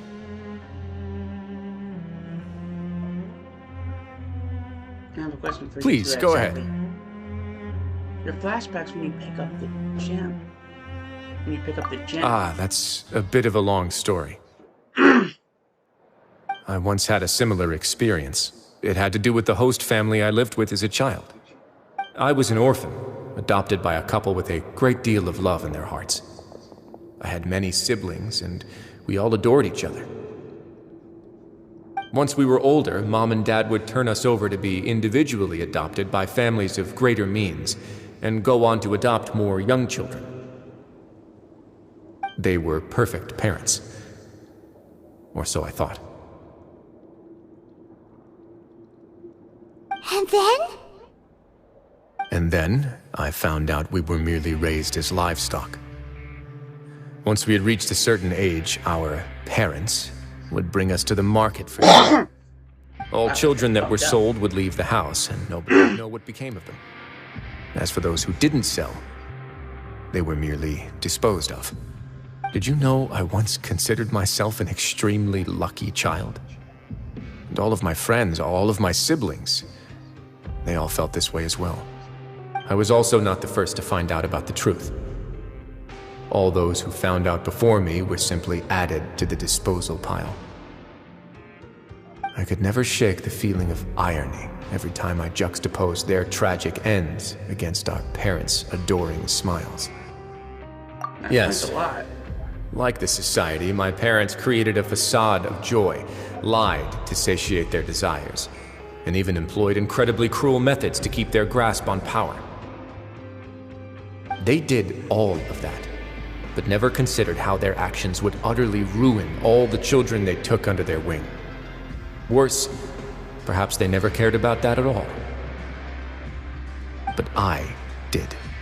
So in the end, I killed them. Damn! And set all of the remaining children free. I was convicted for my crimes and exiled to the fortress of Meripede. Ah! My methods were extreme, yes. But I was still a teenager at the time. I'd been betrayed by those I trusted most. I didn't think that more moderate ways would solve the problem. My doubt and helpless anger pushed me forward until I got what I deserved. I had to take some... I don't know what to... I don't really know what to say. It's all right. You don't have to tell me what you think. I've already committed to this path, regardless of what anyone may say about it. The least I can do is to make sure that the same tragedy will not happen again in my new home. Sorry to disturb you, everyone. Oh, it's a vis and fasol. Are you two feeling better yet? It was all because you arrived in time. I managed to escape unscathed. We came here on impulse today, because we were hoping that you'd be able to lend us a hand, Your Grace. Please, go on right ahead. I'll do my best to help. Within reason, of course. It's... I'd like to be wedded to Avis here at the fortress. Gay? Yeah, Mazel we met each other through the society and both fell into Dugier's trap. Fuck him. Even during our time there, we never doubted each other. We always believed that Dugier was manipulating us, trying to make us mistrust each other. And after this incident, we've come to believe that we've found the one for the rest of our lives. You could say we managed to make the best out of a bad situation. He didn't abandon me, and I didn't forsake him either. But we're still both prisoners, and we also aren't sure if the fortress is the best place to host something so celebratory. So we are just wondering, is our request a bit too out of line? You're right in that the fortress has never hosted a wedding before. But that's no reason to say no, is it? I'll help you make the arrangements. If you need anything special shipped in from the surface, just say the word. Oh, we can't thank you enough, Your Grace. We are actually also planning to stay here after the conclusion of our sentences. Yeah, we've already made tons of special memories here. So now it'd be too hard to leave. And we have full confidence in the fortress's future with you at the helm, Your Grace.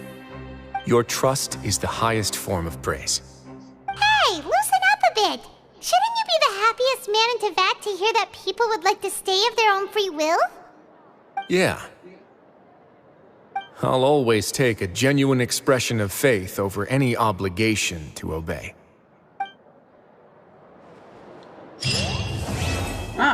least I lived in a happy note. Okay.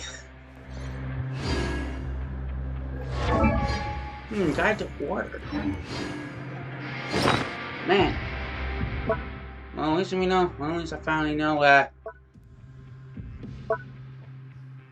how Wriothesley was first sent to this place. It's just equally as fucked up.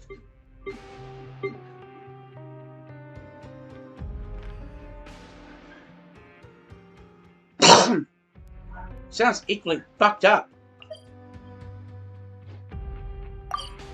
And although we didn't get Farina. Just my luck right now when I call Bailu. When I pulled Bailu and Himiko. And Himiko would go along. Wow. On the day of his birthday, that makes sense. Day of Wesley's birthday makes sense. Anyway, I better end this. I better end this video now, I think.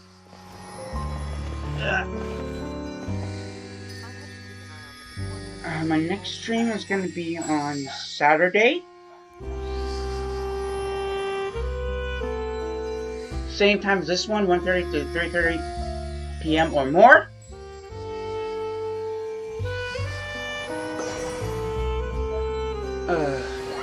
More on Honkai Star Rail. Since we're all done with the prelude, I might have to do some of the other events.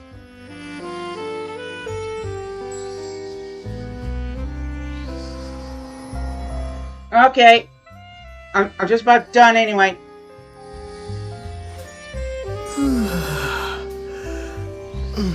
I'm almost done anyway. Okay, don't forget to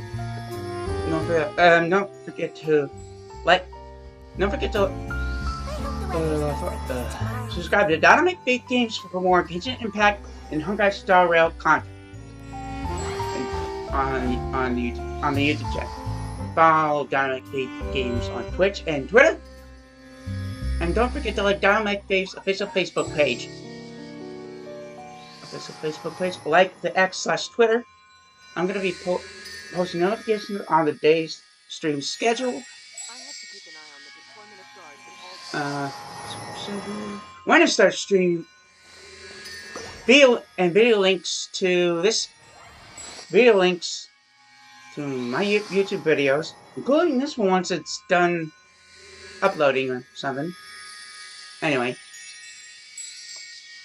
this is Dynamic Faith of Dynamic Faith Games.